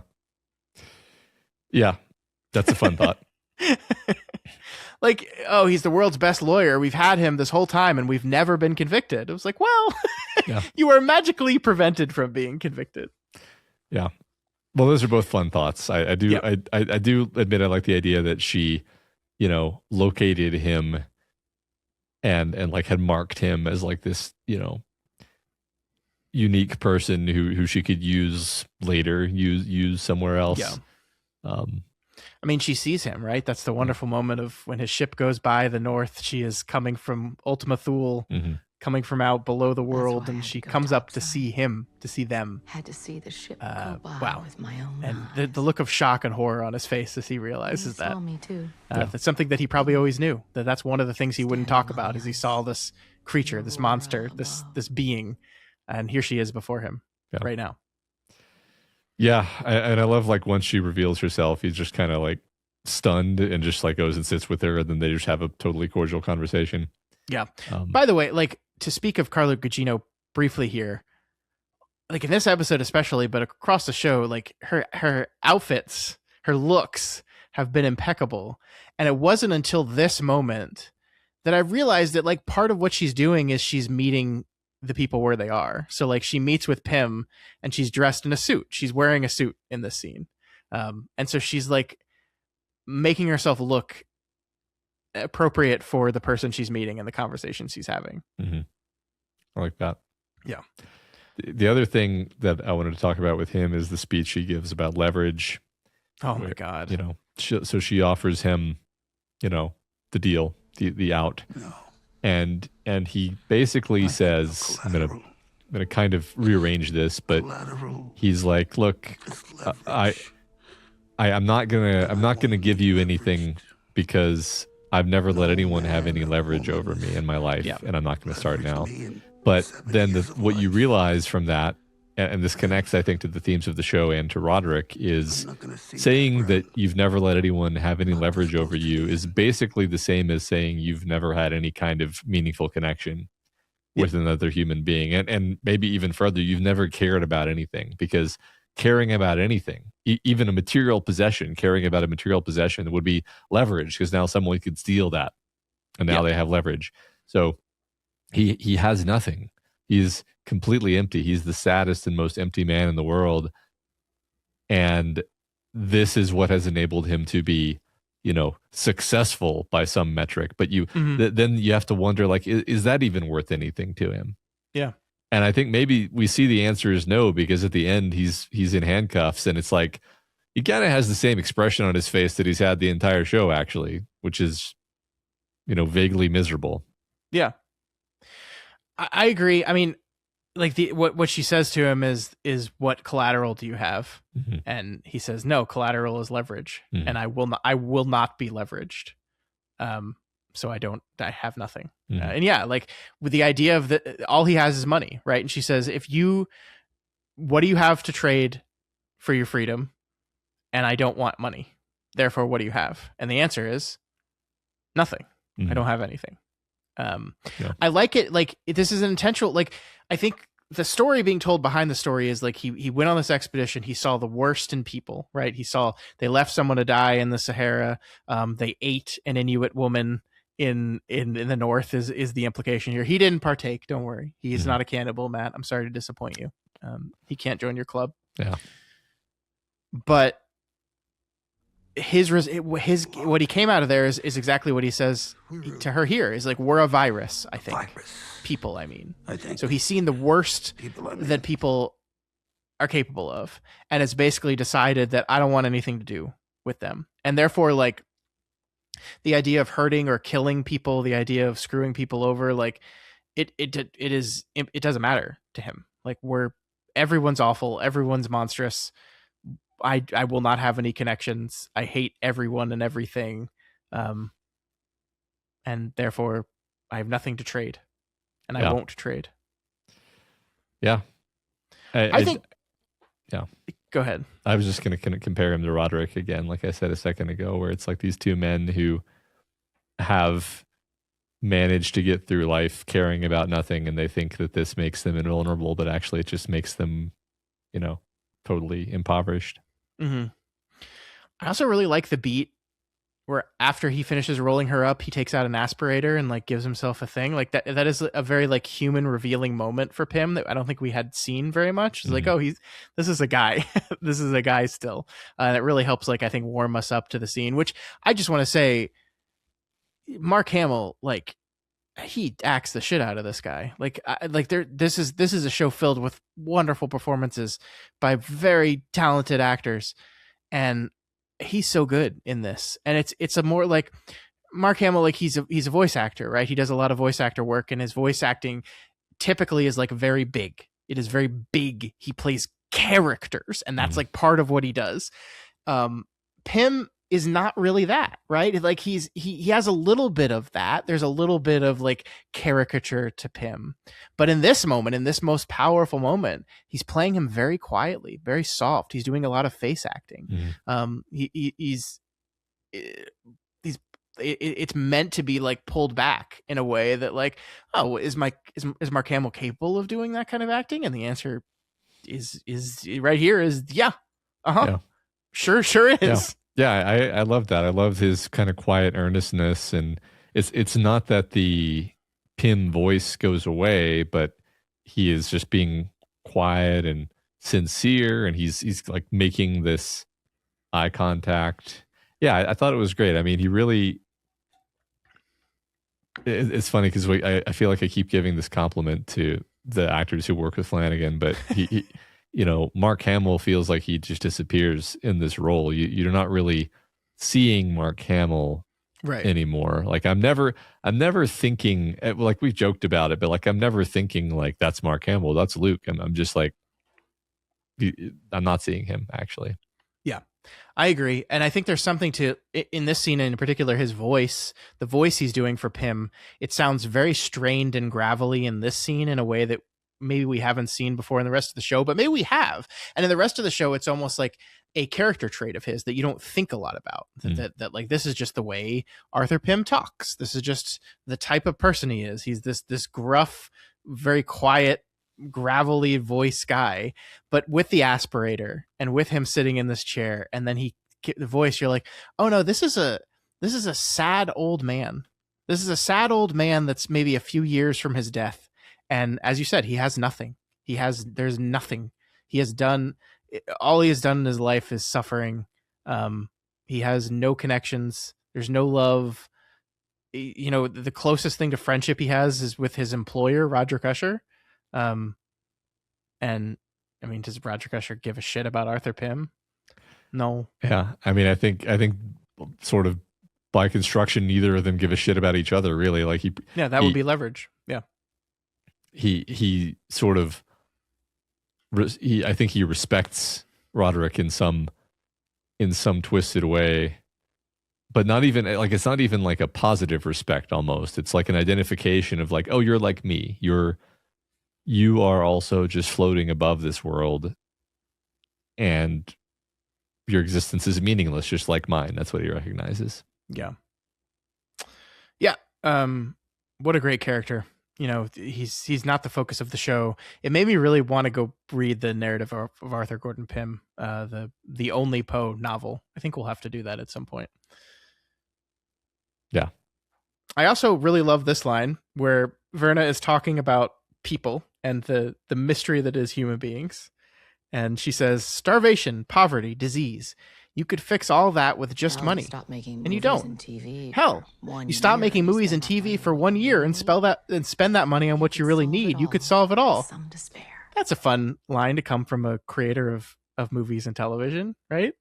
I mean, I think so. I mean, I'm going to try to say this right, but like I feel like very often, you know, artists and creatives like to kind of leave out mentioning that a lot of money goes to their preferred way of doing things, and I just think it's like sort of honest and truthful to be like, yeah, this is also a thing that is not necessary, and that if we devoted these resources toward other things, that it would make the world better. But you know, I like TV. I also like burgers, and I like, you know, that's the problem, is we're all basically selfish. Yeah, I mean that's humanity, that's people, that's the way we are, and yeah, I mean I think art is important, and I think spending money on art is important. But yeah, you look at these $250 million movies that people are spending so much money, and then they're making billions of dollars, and I think you have to look back. If I was an artist in this system, I would also like, there would be a little thing in the back of my head as I write this angry screed about the state of the world, and like, well, but don't I have some culpability in that? And there's a real temptation to just shove that down or brick that behind a wall. But no, just at least like facing it and realizing that, yeah, like this is me admitting that I struggle with that too. The I being Mike Flanagan and his writers here. Well, because literally every job in the world can say, no, what I do is important, right? Because every job is important. But that's not the point. That's not the point. That's very important. I mean, I think every job. Well, okay. There's like a philosophical like if there weren't people doing that class of job, then there would be a need. There would be a need to solve this problem, right? There's a problem that exists, and the job is to solve that problem. You know. Sure. Whatever. This is not load bearing. This is just but what I really wanted to say was that Verna's speech there is like a kind of a duel, a dyad with Madeline's speech, kind of her death speech, as she has been poisoned, actually. And I love both of them because they both feel very truthful from the character's point of view, right? Yeah. I kind of feel like the show is espousing Verna's point of view, but that doesn't mean that Madeline doesn't get her say, right? And I love it because Verna's speech is basically this is human nature, and but she's sort of blaming people like Roderick, like Madeline, like Pym. She's focusing on them. Yeah. And then Madeline's speech is also blaming human nature fundamentally, but she's focusing on like the consumer level, which is really everyone. Like everyone, you basically demand this of us. Like she doesn't say it quite this way, but you could imagine her saying like, if it wasn't going to be me and Roderick providing you with Ligadone, it would have been somebody else providing you with something else equally poisonous, because that's the nature of you people. You want your Viagra and your hair gel and your whatever, and it's your fault. Actually, it's not my fault. I'm just providing you what you're demanding. And these are, I don't know. It's funny. I can't even decide. Like, are they in agreement? Are they just two sides of the same coin? I mean, it's very interesting though. It's a very interesting message to end this show with. Well, I think the difference for me is that Verna is saying this from a perspective of an outsider, right? She is not a human. She is not a person. She does not participate in the system. She observes it. And so she can say like, you know, you people are kind of weird. Like your priorities seem fucked up. It's like, you know what the right thing to do is, but you don't do the right thing.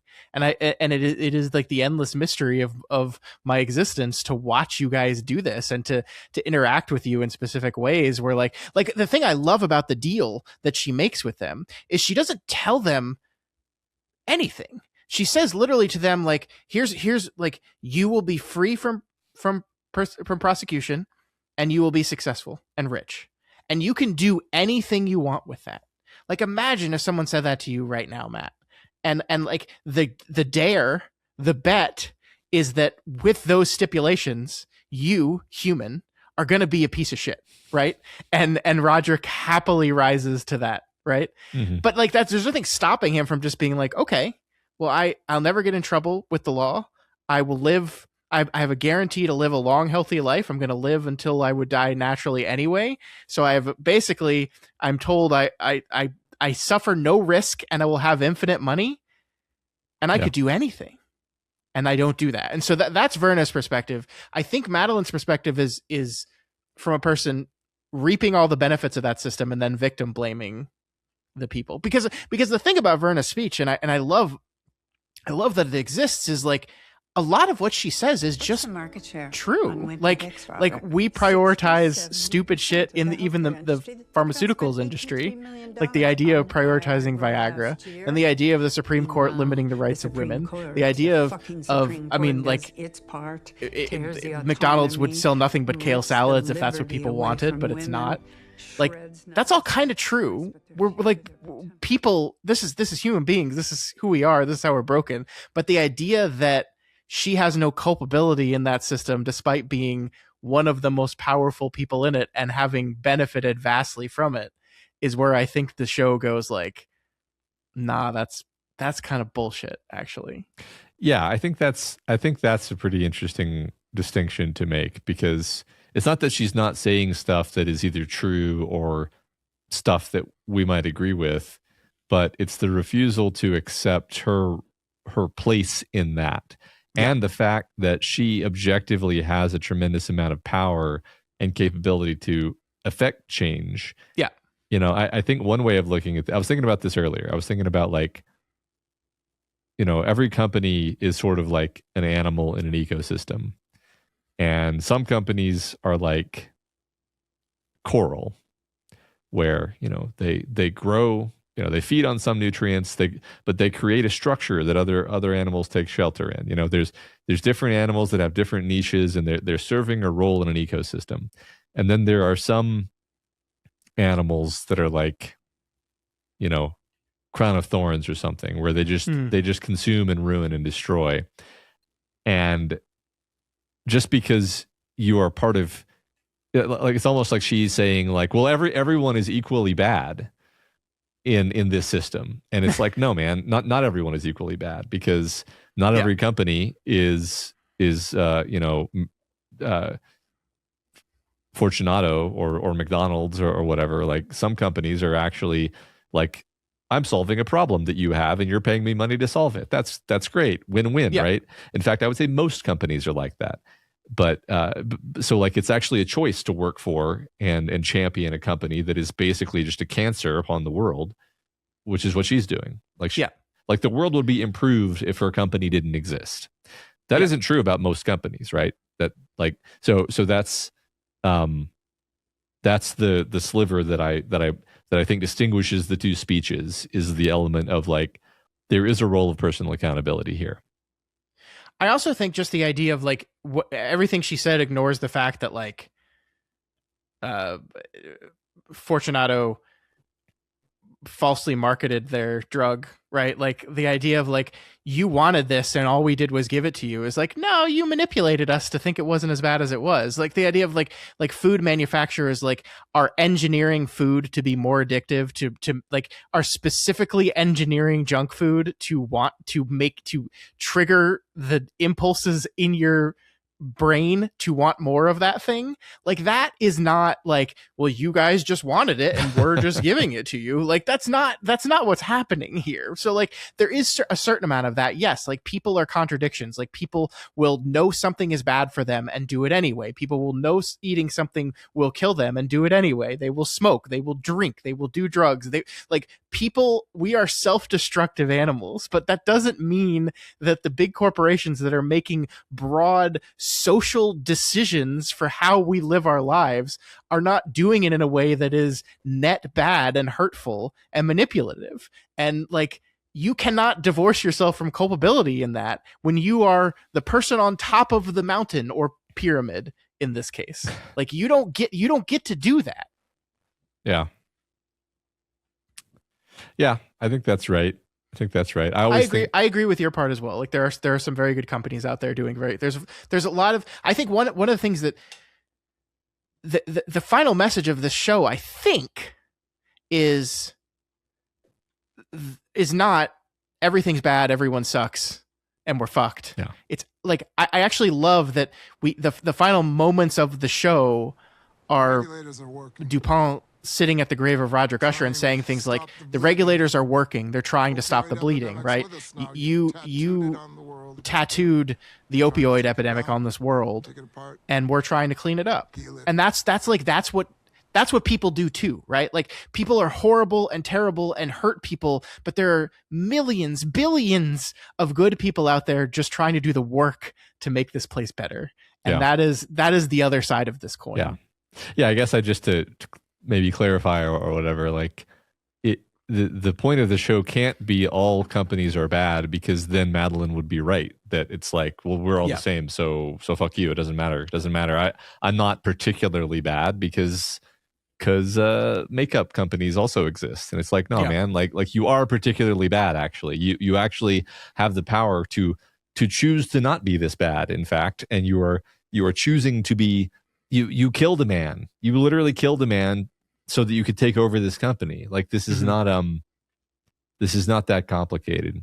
I do always think about this poor young engineer who came to our school to give a seminar to the young chemical engineers, and they were a young engineer working at Frito-Lay, and they gave a talk about Frito-Lay trying to recruit.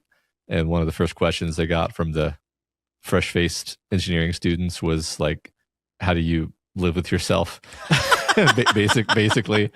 And they were just like so shocked and upset.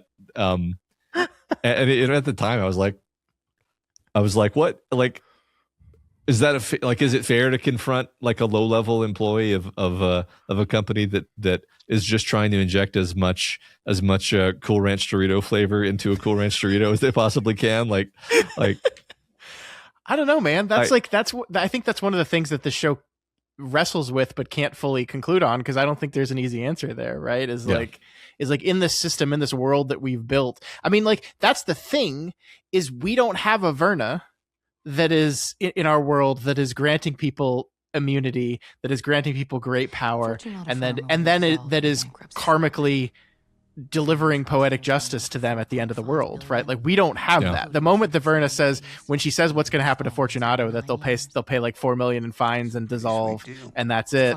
And Pym is like, oh, you would do this? And she goes, no, this happens without me. That's our world. That's the world we live in. So like there is none of this neat and tidy, oh, don't worry, like the angel of death is going to swoop down and take these people out for us.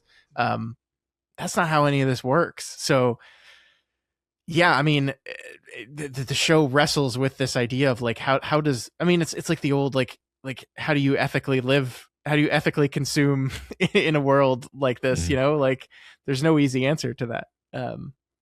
And most people don't have time or the energy to even like worry about that in their day to day. Right. Like the guy, that engineer working for Frito-Lay, like, does he have time to think about the ethical ramifications of what he's doing when he's just trying to get his work done because he's got a boss that's breathing down his neck about his work? I mean, maybe not, but maybe so. And maybe he should. But maybe he just says, I'm making food. Well, But Well, I mean, I'm making food that people are buying. Like, look, I'm not defending. I'm just saying, like, it's actually very hard to answer these questions, right. because they are making food, but it's not very nutritious food, but it is food that people want. Yeah. So, like, it's such an impossible calculus to figure out. I think there's like a big impossible to figure out gradient, and I think we can all agree that at the far end of this gradient in the ditch is people who sell addictive drugs and lie about how addictive they are. Mm-hmm. That's kind of unambiguous. And just to say it, kale salads are very expensive, and not a lot of people can afford to eat a kale salad all the time. Like it's really beautiful to be like, you know, if people wanted to eat healthy, they would do it. Well, I mean, which came first, the poverty or the $1 hamburger, right? Yeah, which is a result of which, right? Yeah. Like it's like people want cheap food because they don't have a lot of money, and the cheap food is shitty because it's cheap, and like this, like just blaming people for poverty, blaming the poor for poverty just seems like a recipe for disaster. Yeah, exactly. I mean, again, I feel like we've like hammered this horse well past the point of I'm having fun. I'm having fun. I just feel like we've sat on this topic for a bit, but I was just going to say, like every engineer I've met in my life, regardless of what like area of engineering they work in and outside of engineering and in business in general, they tell themselves, like, I'm doing something valuable because I'm helping someone solve a problem that they have, and I'm contributing to making it cheaper for them to solve that problem. And it being cheaper to solve that problem means they have more dollars left over for whatever else it is they need in their life. And if you just construe it like that, that's a very noble way of looking at the world. But the problem is it can be a little bit too flexible, because you can give that exact same line when you're working for the company that sells Ligodone. So sure, just got to kind of figure out where you are. Yeah, I like that. I also like the idea that same question is asked by creatives working to make entertainment, right? Yeah. I mean, that goes back to the line with that they wrote into, if they just stopped production on movies and television. Like, it's so funny because like I am in a day job that, like, I don't feel particularly fulfilled by my day job, but I have things in my life that do make me fulfilled and make me feel like I matter and important and things like that.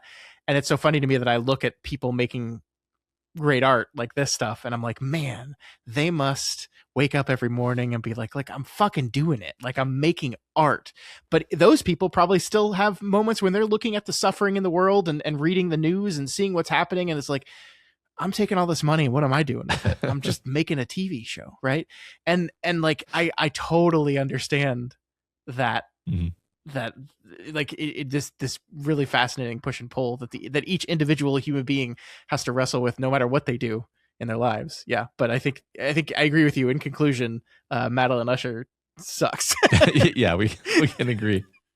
Yeah. And so she dies in. Holy shit, man! Did you when you first saw Roderick Usher put the sapphire stones to his eyes, did you say, I bet he's gonna rip out her eyeballs and put those in their place? I should have. I mean, as the episode was ending, I was, last episode, I actually kind of appreciate this. That last episode, at the end of the episode, you just kind of paused and you said, so Matt, do you want to just try one more time to predict what's going to happen? And then I literally was just like, oh, it's the fall of the House of Usher. That's the TV show we're watching. So it's gonna. She's in the basement, and she's actually. I guess she was in a sarcophagus, which was not exactly right, but it was kind of close because he had done the Egyptian burial ceremony on her. Pretty close. And then she staggers up there and strangles him to death, and the house falls on him. It's great. The look he gives Augie when she first bursts out the door, and then like look each other, and he has like a shocked but kind of like surprise, like happy smirk on his face. It was like, yeah, I did that.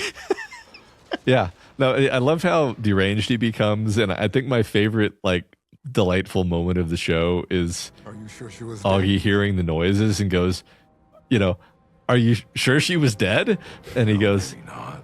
you know, maybe not. Just like that exchange, I just could not get enough of. I love both of the line reads. I love everything about that. You realize how fully off the deep end he's gone. Yeah. And like, again, Roger Usher is very good at selling things, and he's spent 8 episodes worth of the story like calmly sitting there with Auguste Dupont, like telling him the story, and it's only at the end that you remember that like in the story, within the story, we've been seeing this deterioration of this man, but then the one sitting before us feels like totally rational and calm and collected, and he's not. He's not. Yeah. And he's been hearing this sound from the basement the whole time, which he, even if he doesn't know his sister is alive, he thinks is his ghost hallucination of the sister that he just murdered. Yeah. And she's just getting used to her new, because she's get to live forever now, because I mummified her. I did a really shit job at it, but I mummified her. I did 2 out of 10 of the parts that I was supposed to do. He even takes out the little brain scooper thing. I guess he just doesn't use it, right? He cut out her tongue and her eyes. Yeah. Yeah. Man, what a moment. What a moment of Madeline Usher bursted out of there. The lightning strikes, the stones in her eyes. I love it. And then, of course, it comes right after, I bet I still could have sold it. Fucking asshole. Yeah. Just that, the final confession. I love this, like deep down in the witching hour, I knew I would climb to the top of the tower on a pile of corpses. And we told them that it was about soothing the world's pain. That's the part I get. Like, even so, let's go back to episode 2 when we saw Roderick Usher give this pitch to Rufus Griswold about soothing the world's pain, and you and I sat there and we were like, I believe him. I believe him in this moment. I believe that he's a person who grew up with his mom suffering from a lot of pain, and he wants to make a difference, and he wants to change the world. Remember, we juxtaposed this with Auguste Dupont also like giving a monologue about how broken the world was and how he wanted to fix the world. And we said we believed Roderick in that moment. And maybe on some level, on some part of whatever is left inside the monster that is Roderick Usher, he did at some point buy into this idea that I want to help people with pain, that people are suffering and I want to help them.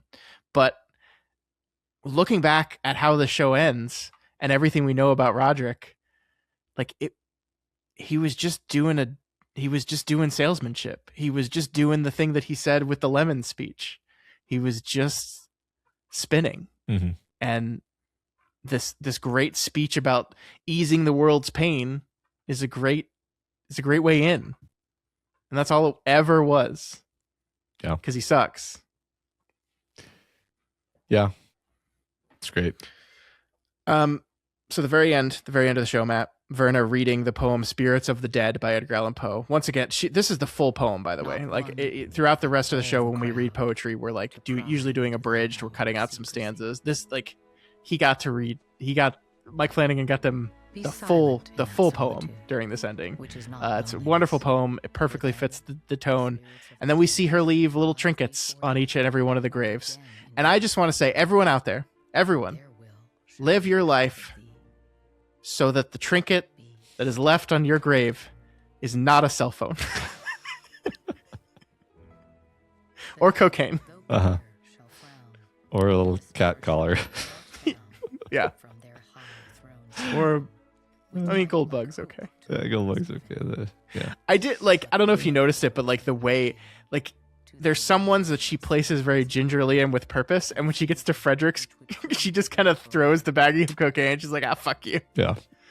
And then, of course, she gives the flower with the raven's feather for Lenore, the sapphire eyes for Madeline, and then a glass for Roderick. I love that, because I don't think it's just a glass. I think it's the glass. I think it's the glass that he drank from to toast and to seal the deal that he made with her. That for him, that is the most defining thing that this is the thing I'm going to leave on your grave, is that glass. Mm-hmm. I think you're right. Great. Dupont says he's the richest man in the world because he's got love and family and families, and he's got kids and grandkids, and hard not to believe him in that moment. Like, Roderick's family is here in front of him in gravestones. Yep. Lenore gets to be up next to Roderick and Madeline, not down there with the other kids. I didn't notice that. That's cool. Mm-hmm. Anything else you wanted to talk about here? No, I think I got all my notes. One thing I wanted to say is just we were talking last week. I think you had kind of guessed that maybe Rufus Griswold is not going to be tricked or convinced by this ploy they just did. Maybe he's still going to be very suspicious of them. Maybe this is not going to quite work the way they wanted it to, and that's why they have to ultimately kill him. I love that. I think that's a perfectly rational thing to think. What you were forgetting, Matt, is Rufus Griswold is a fucking idiot. He's stupid. Not only does he fully buy into it, but he also it is a little silly to me. And I think this is the point, that he does this thing and is like, oh, you're my right-hand man now. And that also that the board would to me, this is the show saying CEOs are bullshit by saying that Roderick Usher was very quickly promoted to CEO of the company. Mm-hmm. He doesn't know how to be a CEO. Yeah. Right. I mean, you're right. It's not realistic, but it's magic, right? But I think that's part of the point too. Yeah. I think that's the commentary we're making is the idea that we say that CEOs need to be paid these exorbitant amounts of money because they are the ones making the most important decisions for the company. I think we've talked about this already, right? But the idea of sometimes it's just like a club and you just get to be in the club. Yeah. And it doesn't matter what you did or what you can do. Yeah. Yeah, the Rufus is an interesting character where it's almost like, I don't know quite exactly how to say this. I think what I was thinking during the ending of the show was I kind of revised my opinion of Rufus, and I was like, not that he's a saint, but I was like, I don't think Rufus has ever killed anyone, and I don't think Rufus would be a murderer. I think if Rufus found out that Roderick had betrayed them, he might beat the shit out of him. He'd certainly try to ruin his life, but I don't think he would have had him killed. He struck me as a guy who was an asshole, but not a monster. Maybe monster adjacent. And he's just shocked and appalled that he's like, you can't do this. And it's kind of great because in his mind, he's the biggest dog. He is the biggest asshole. He has all the power, and his power comes from his ruthlessness. And it's like, buddy, you haven't even seen what ruthless looks like. These people are literally willing to murder you to take what is yours. These are demons from hell. You're just a human asshole. And that's what I mean about there being tiers of evil to this thing that they're doing here, is that it makes you feel bad for this guy, actually. Because, he's just your run-of-the-mill selfish prick CEO. They are digging up people's graves and stealing the corpses to hide. That's true. The fact that they're that their company Fortunato was already doing bad stuff before they. I agree though that Roderick Usher's version of that is orders of magnitude bigger. Yeah. No, I mean you're correct. What he's doing is he's covering up for his company's crimes. Mm-hmm. And I can't substantiate the idea that he wouldn't kill to cover up those crimes, but I think I'm just rooting this in the idea that he can't imagine someone more ruthless than he is. Yeah, and that failure of imagination is basically what gets him killed, because 100%. He sees Roderick as this kid who is going to live, in his armpit and be his little guy who he pushes around for the rest of his life. and doesn't realize like, no, this I have sort of nurtured this darkness in the shadow, in my own shadow actually, and now he's even worse than me. And I just want to say, like, Roderick Usher probably still would have been like super rich and successful if like that's all that ever happened, right? That they planned this thing, he fucked over Auguste Dupont and lost his wife in the process because she realized what an evil piece of shit he was, and then just like went to work as Rufus Griswold's right-hand man. Like, would he have made it to CEO? Maybe not. But would he have been an upper level executive in this giant pharmaceutical company, probably pulling in 7 figures? I think that's a very distinct possibility, especially if he is the right-hand man with the guy managing this Ligadone launch, right? Like, he's probably going to be promoted to a level where stock options is part of his compensation, and the company is going to do very, very well with this drug. So like, what they wanted was certainty. What they wanted was freedom. What they wanted was the ability was freedom from consequence, was what they really wanted. Yeah. Is Madeline Usher better than Roderick because she got an IUD after she made this deal? You know, there's that fun. We didn't specifically talk about this, but she mentioned that she did get married in the Goldbug episode with Tamerlane. She mentioned she did get married, and she mentions that, but her husband kept wanting her to have children, and she refused to do that. And the reason she refused to do that is because she knew if she had kids, she would be damning them to her fate. Mm-hmm. So is she better than him? I mean, like a tiny, tiny little bit. Like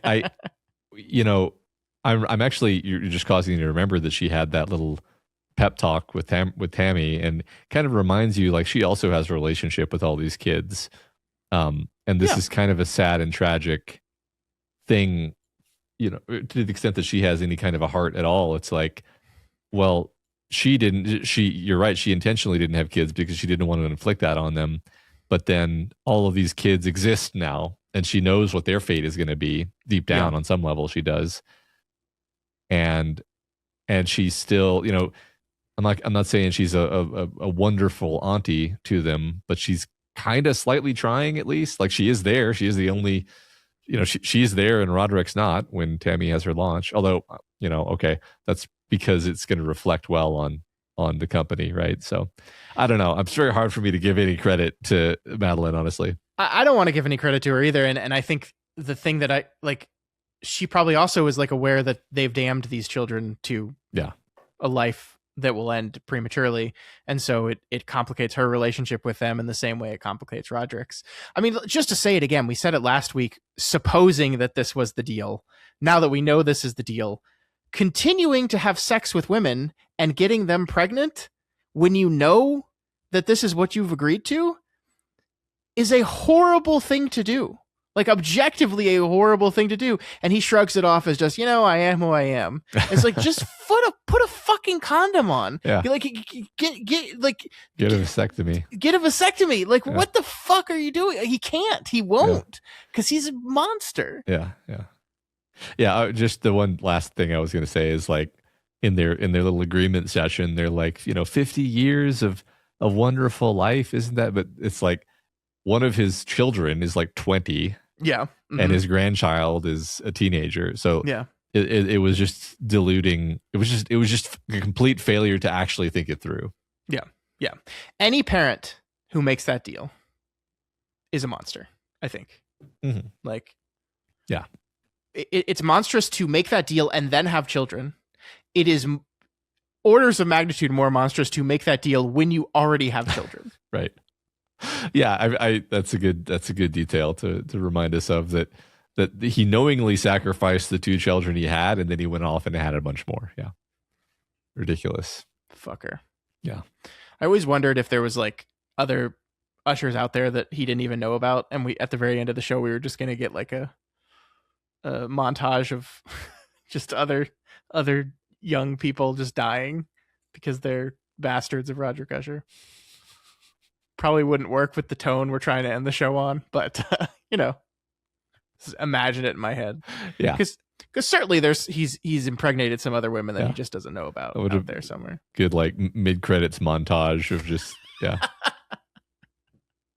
That's great. Just Verna walking around. How did you feel about the as one of my clients said, as I said to one of my clients, you could kill someone on Fifth Avenue and it wouldn't make a difference. It's like, yeah. You think Mike Flanagan's angry? I think he's a little upset about a few things. I liked Pim's. When is his time due? Even I have my limits. I guess for me, and that's before. This is before the 2024 election, by the way. Yeah. Just so you know. So, you know, the element that like all these rich people have been sort of offered some kind of deal. It's like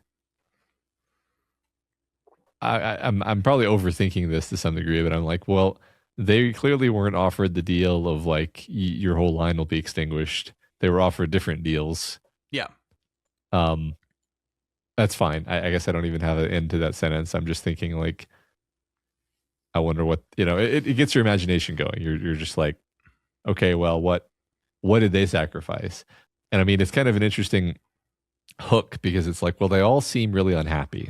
Mm-hmm. So, you know, these rich people who are driven to that level, they almost uniformly seem unhappy and kind of broken. So like, what is the forensics of that? Like maybe they don't have a dad shaped hole. Maybe they have some other specific thing. I'm going to say it as many times as possible. No, I'm furious at you that you refuse to drop the shaped in between it. And you just embrace it for what it is. I just like it's a dad hole. Okay.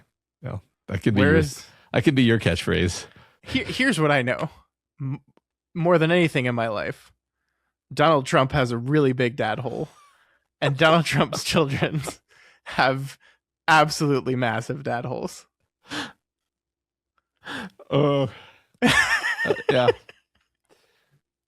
Good episode. Are we on a list? I think so. I think we were probably on that list a long time ago. Yeah. All right. Anything else you wanted to say? No, I think that's it. We will circle back around to the show next week for one final time. Maybe we can insult the president more. Yeah. Sounds cool. Good. All right, let's get to discussion questions. What was our question? Which episode was this? What's your favorite spooky mirror moment, spooky mirror person, mirror? Oh, yeah. And this was from the Tamerlane episode. Mm-hmm. Busy Dad 82 says the original Poltergeist scarred me as a kid. One of the most jarring moments is when one of the researchers who's investigating paranormal activity sees a piece of meat crawling across the countertop, exploding with maggots. He runs to the bathroom to splash cold water on his face, looks in the mirror, and starts peeling his face off. The gruesome act is seen through the reflection of the mirror, and we get to see all the gory details as the flesh sloughs off into the sink. It's all an illusion, but the revelation didn't erase that image from my mind. That's one of my favorite practical effects ever. Yeah, it's really well done. I'm really loving that practical effects are so back, Matt. The Odyssey is here, and practical effects are so back. That's right. They don't put CGI in movies anymore, or at least they say things that lead you to think that, even though it's not true, which is the same. Okay, there's definitely CGI in the Odyssey. Let's be 100% clear. But that doesn't mean that they did not build a 50-foot puppet and then mixed it with CGI. I just keep hearing this sentiment of like, no CGI. It's like, no, there's CGI. Come on, just like it's fine. Yeah, it's fine. Baby Can You Do Your Sam says, without giving it all away, the final scene in the original Twin Peaks finale was amazing. In a show that leaned heavily into hidden selves and doppelgangers, it was fitting to end on a mirror. How's Anne? I don't even want to say it because I'm not going to do it justice. But yes, Twin Peaks. Okay. One day, Matt will find time to cover that wonderful show. Great. Yeah, I don't know much about it, but cool. Catch Ups at Reed says, mirrors being used in horror movies are the single scariest thing to me. Nothing ramps up anxiety when I am watching movies more than watching someone do something in the bathroom with the medicine cabinet mirror open and knowing, but still being hella nervous, that when they shut it, something will be there behind them. Because horror movie mirrors are traumatizing, I'm going to go with the less traumatizing mirror, which is during the mirror moment in the stage production of The Phantom of the Opera. Christine has just reconnected with her childhood sweetheart and looks into the full-length mirror after he leaves. Cue a change in lighting and a solid song shift transition to reveal the Phantom standing behind it. Bonus for this mirror being because it's a reflection is not really your reflection moment and a mirror as a portal moment. 2 tropes, 1 stone. Bonus points for the equally hilarious and horrifying Jurassic Park mirror moment when the T-Rex chasing the car and being shown in the side mirror with the words, objects in mirror are closer than they appear, being prominently visible while the T-Rex is very freaking close. That's Steven Spielberg, baby. It's also, that's just the 90s. Yeah. You know what reminds me of the 90s? I heard this on a podcast the other day, so I'm repeating it. Just the idea that in the movie Independence Day, they just said, hey, Jeff Goldblum, remember that line you said in that other movie? Could you just say it again? Could you just say, you must go faster again? Let's go faster. And sure. We liked how you said it. Do it again. Yeah. Only in the 90s, man. Only in the 90s. Yep. Scarlet Claret says, in the Magician's Land, Quentin is stuck in a sterile mirror world with Niffin Alice. She is more powerful, merciless, and intelligent than Quentin, and she is angry. The slow motion escape and pursuit feels like a recurring nightmare and creeps me out years after reading it. Yes, I remember that part in that book. I quite enjoyed that trilogy. Yeah. It's, maybe I need to revisit that. It's been a while since I've read those. Yeah. Yeah, I remember that part. That was great. Very ethereal feeling. Mm-hmm. All right. Brave Run says 2 examples. The first is Infinity Train.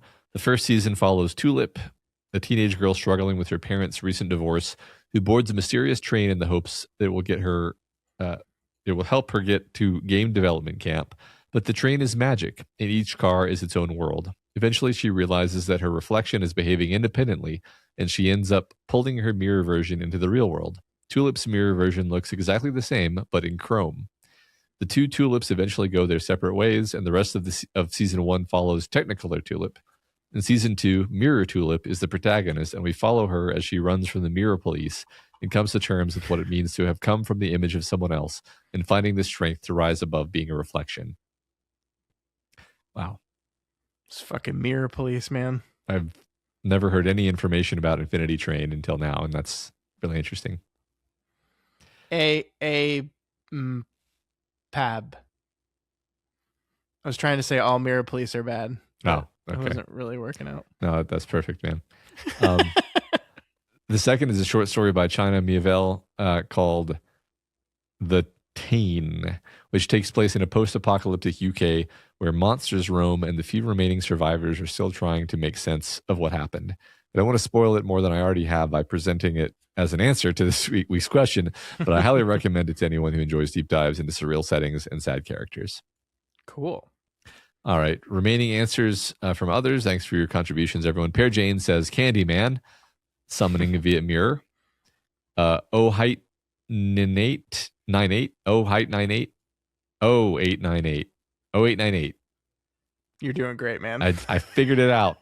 Everybody likes to put these little puzzles for me in their names. Says mirror doppelgangers in Jordan Peele's Us as masterfully scary. Yes, that was one of those. Mm-hmm. RL Raider says Thorburn Boogeyman from Wildbow's Pack, living in the mirror and feeding off fear. I mean, that's a great answer because calling that character Thorburn Boogeyman is just great. It's just great. Careful. I'm not saying anything else. All right. Hobo Demon says Perfect Blue as the superior execution of Black Swan's mirror identity that dissonance themes through animation. Is this one of them animes? It sounds like it. Must be. Scantron 93 says Control, the video game side quest with haunted mirror featuring reversed audio log that reveals a warning when entered. Oh, I remember that one. Yeah.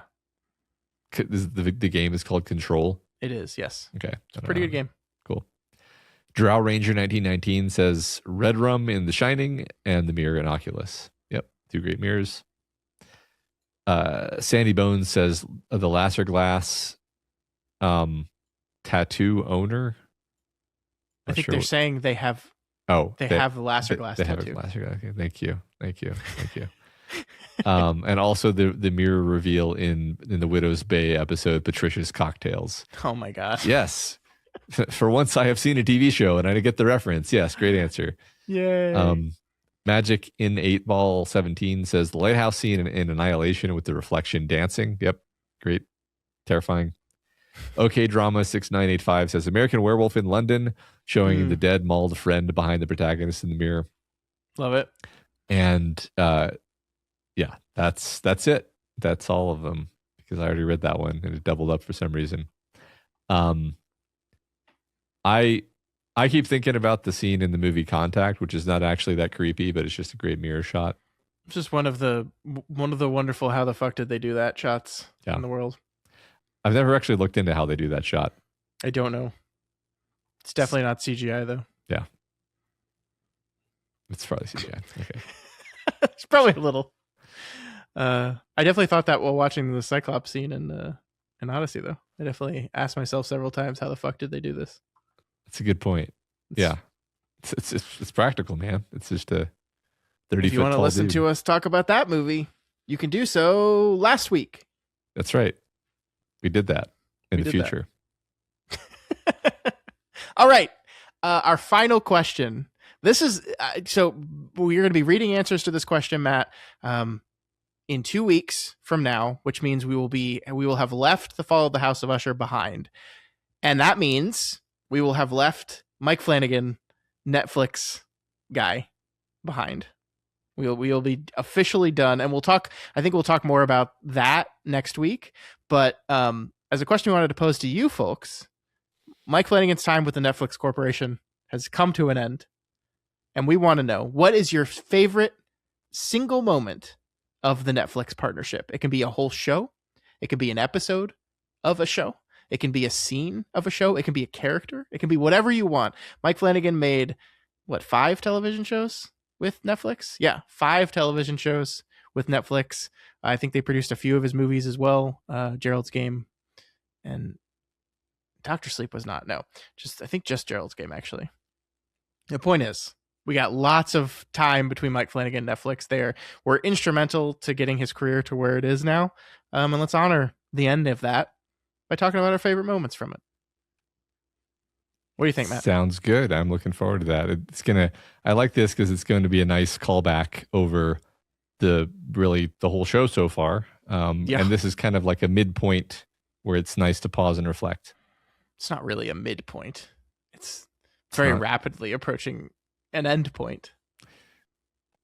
Yeah, but time soft. We are going to talk next week. Part of what we're going to talk about next week is what the show is going to look like from here on out, because we are leaving behind the last released television show that Mike Flanagan has made at the time of recording this.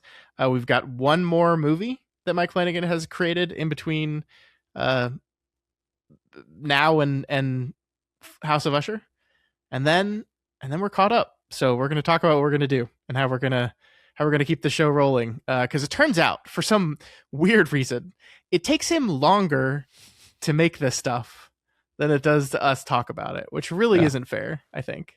It took an hour to watch. It should take about an hour to make. I agree. That's how it works. Of course, we do have Carrie coming up very rapidly. I think by the time people are listening to this, Carrie will have had its presentation at Comic-Con. And I don't know if anything in there is going to be released for public consumption or not. I don't know. We won't be there, so hopefully we get to see it, but we'll find out. So that's coming, but it's not here yet. So we're in a weird place right now. And after we finish Carrie, we will be just totally caught up. So it's going to be an interesting rest of the year for the show and leading into next year. But we'll talk about that and more next week, because that is where we do our overview episode for the Fall of the House of Usher. I feel like, Matt, this is one of those ones where I feel like we talked a lot about the larger show this week, but I feel like there's still so much more to circle back around to. Yeah. So we have all these characters that one by one dropped out of the show, and we really haven't, because of the nature of the show, we just really haven't talked about them in several weeks for some of them. So good point. Sounds that'll good. be next week. All right.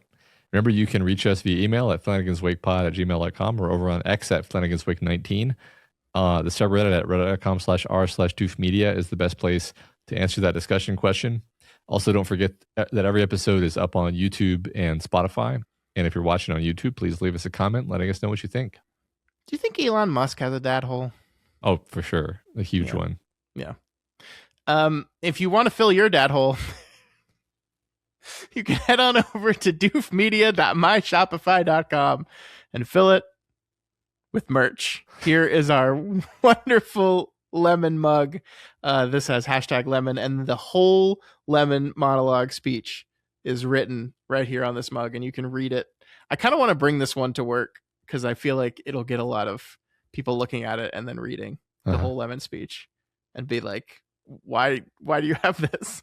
Well, go to doofmedia.myshopify.com and find out. It's a great answer. Great answer. Cool. Yeah. If you want to support us, then head on over to patreon.com/doofmedia. We've got a ton of bonus content over there. I think last week we released a new episode of our bonus podcast covering the TV show From. And we just loved it too. We really loved that episode. We loved the conversation, at least. We did have a lot of fun talking about it. And I'm writing a story. Here's what I can tell you is whenever my wife texts me in the middle of a podcast saying, "Why are you yelling?" I know it's a good conversation. Yeah. That's great. Yeah. I'm excited. Mm-hmm. Yeah, I'm writing a story over there week to week. Just ended part 2, getting into part 3 around now when you're listening to this. So check it out. I know I've said this before, and I know I'm biased, but I just caught up yesterday. I was like 3 or 4 chapters behind, and I just read them all in one straight shot. And it's really good, y'all. If you haven't checked it out, you're gonna love it. Really, please read it if you haven't. Well, thank you, Scott. Yeah. If you don't want to hang out on Patreon with us, though, that's mean, but fine, whatever. You do you. You can help us out in other ways. You can help us out by sharing the podcast. You can also help us out by leaving us rating and reviews. And Matt, I've got a review I need to read today. I'm excited. It's not a 5-star review. Okay. It's a 3-star review. How rare. I know, but it's perhaps the most hilarious review we've ever gotten. Okay. And I don't think I have to worry about this person listening to us talk about their review because I don't think they listen to the show. But anyway, we got a review from iHeartHK who left us 3 stars and said, "Seriously?" in Terabang. They say, "Why would you spend 14 hours on Gerald's Game, which is 1 hour and 43 minutes long?" End of review. That's a good question. There's an answer. But to know that answer, you'd have to have listened to any of those episodes. Any episode. Sometimes I wish you could just like respond in comments to reviews, because I just would have been like, it was the book. We read the book. Yeah. To be fair, though, I fully think we are capable of spending 14 hours talking about the movie Gerald's Game if we really wanted to. So it's true. You know, it's a fair question to ask. Yeah. Yeah. But to be clear, 12 of those 14 hours was us talking about the book. Now, did we spend 2.5 hours talking about an hour and 43-minute movie? Yes, we did. But we also just spent 2 hours talking about an hour and 15-minute episode of television. Yeah. So the answer is because we wanted to. Yeah. But they still gave us 3 stars. Yeah. It's just a strange number of stars. I know. It's like they were like, you deserve this, but also, why'd you talk about Gerald's Game so much? Because it's good. I love HK. Because it's a good movie. Yeah. Yeah. More people should talk about Gerald's Game. I agree. We should talk about it for 10 more hours. All right, let's do it. Okay. Right, let's just roll right into that. All right. All right, folks. We will be back next week with our overview episode of The Fall of the House of Usher. Until then, I bet you could still sell it, Mr. Flanagan. We'll see you next week.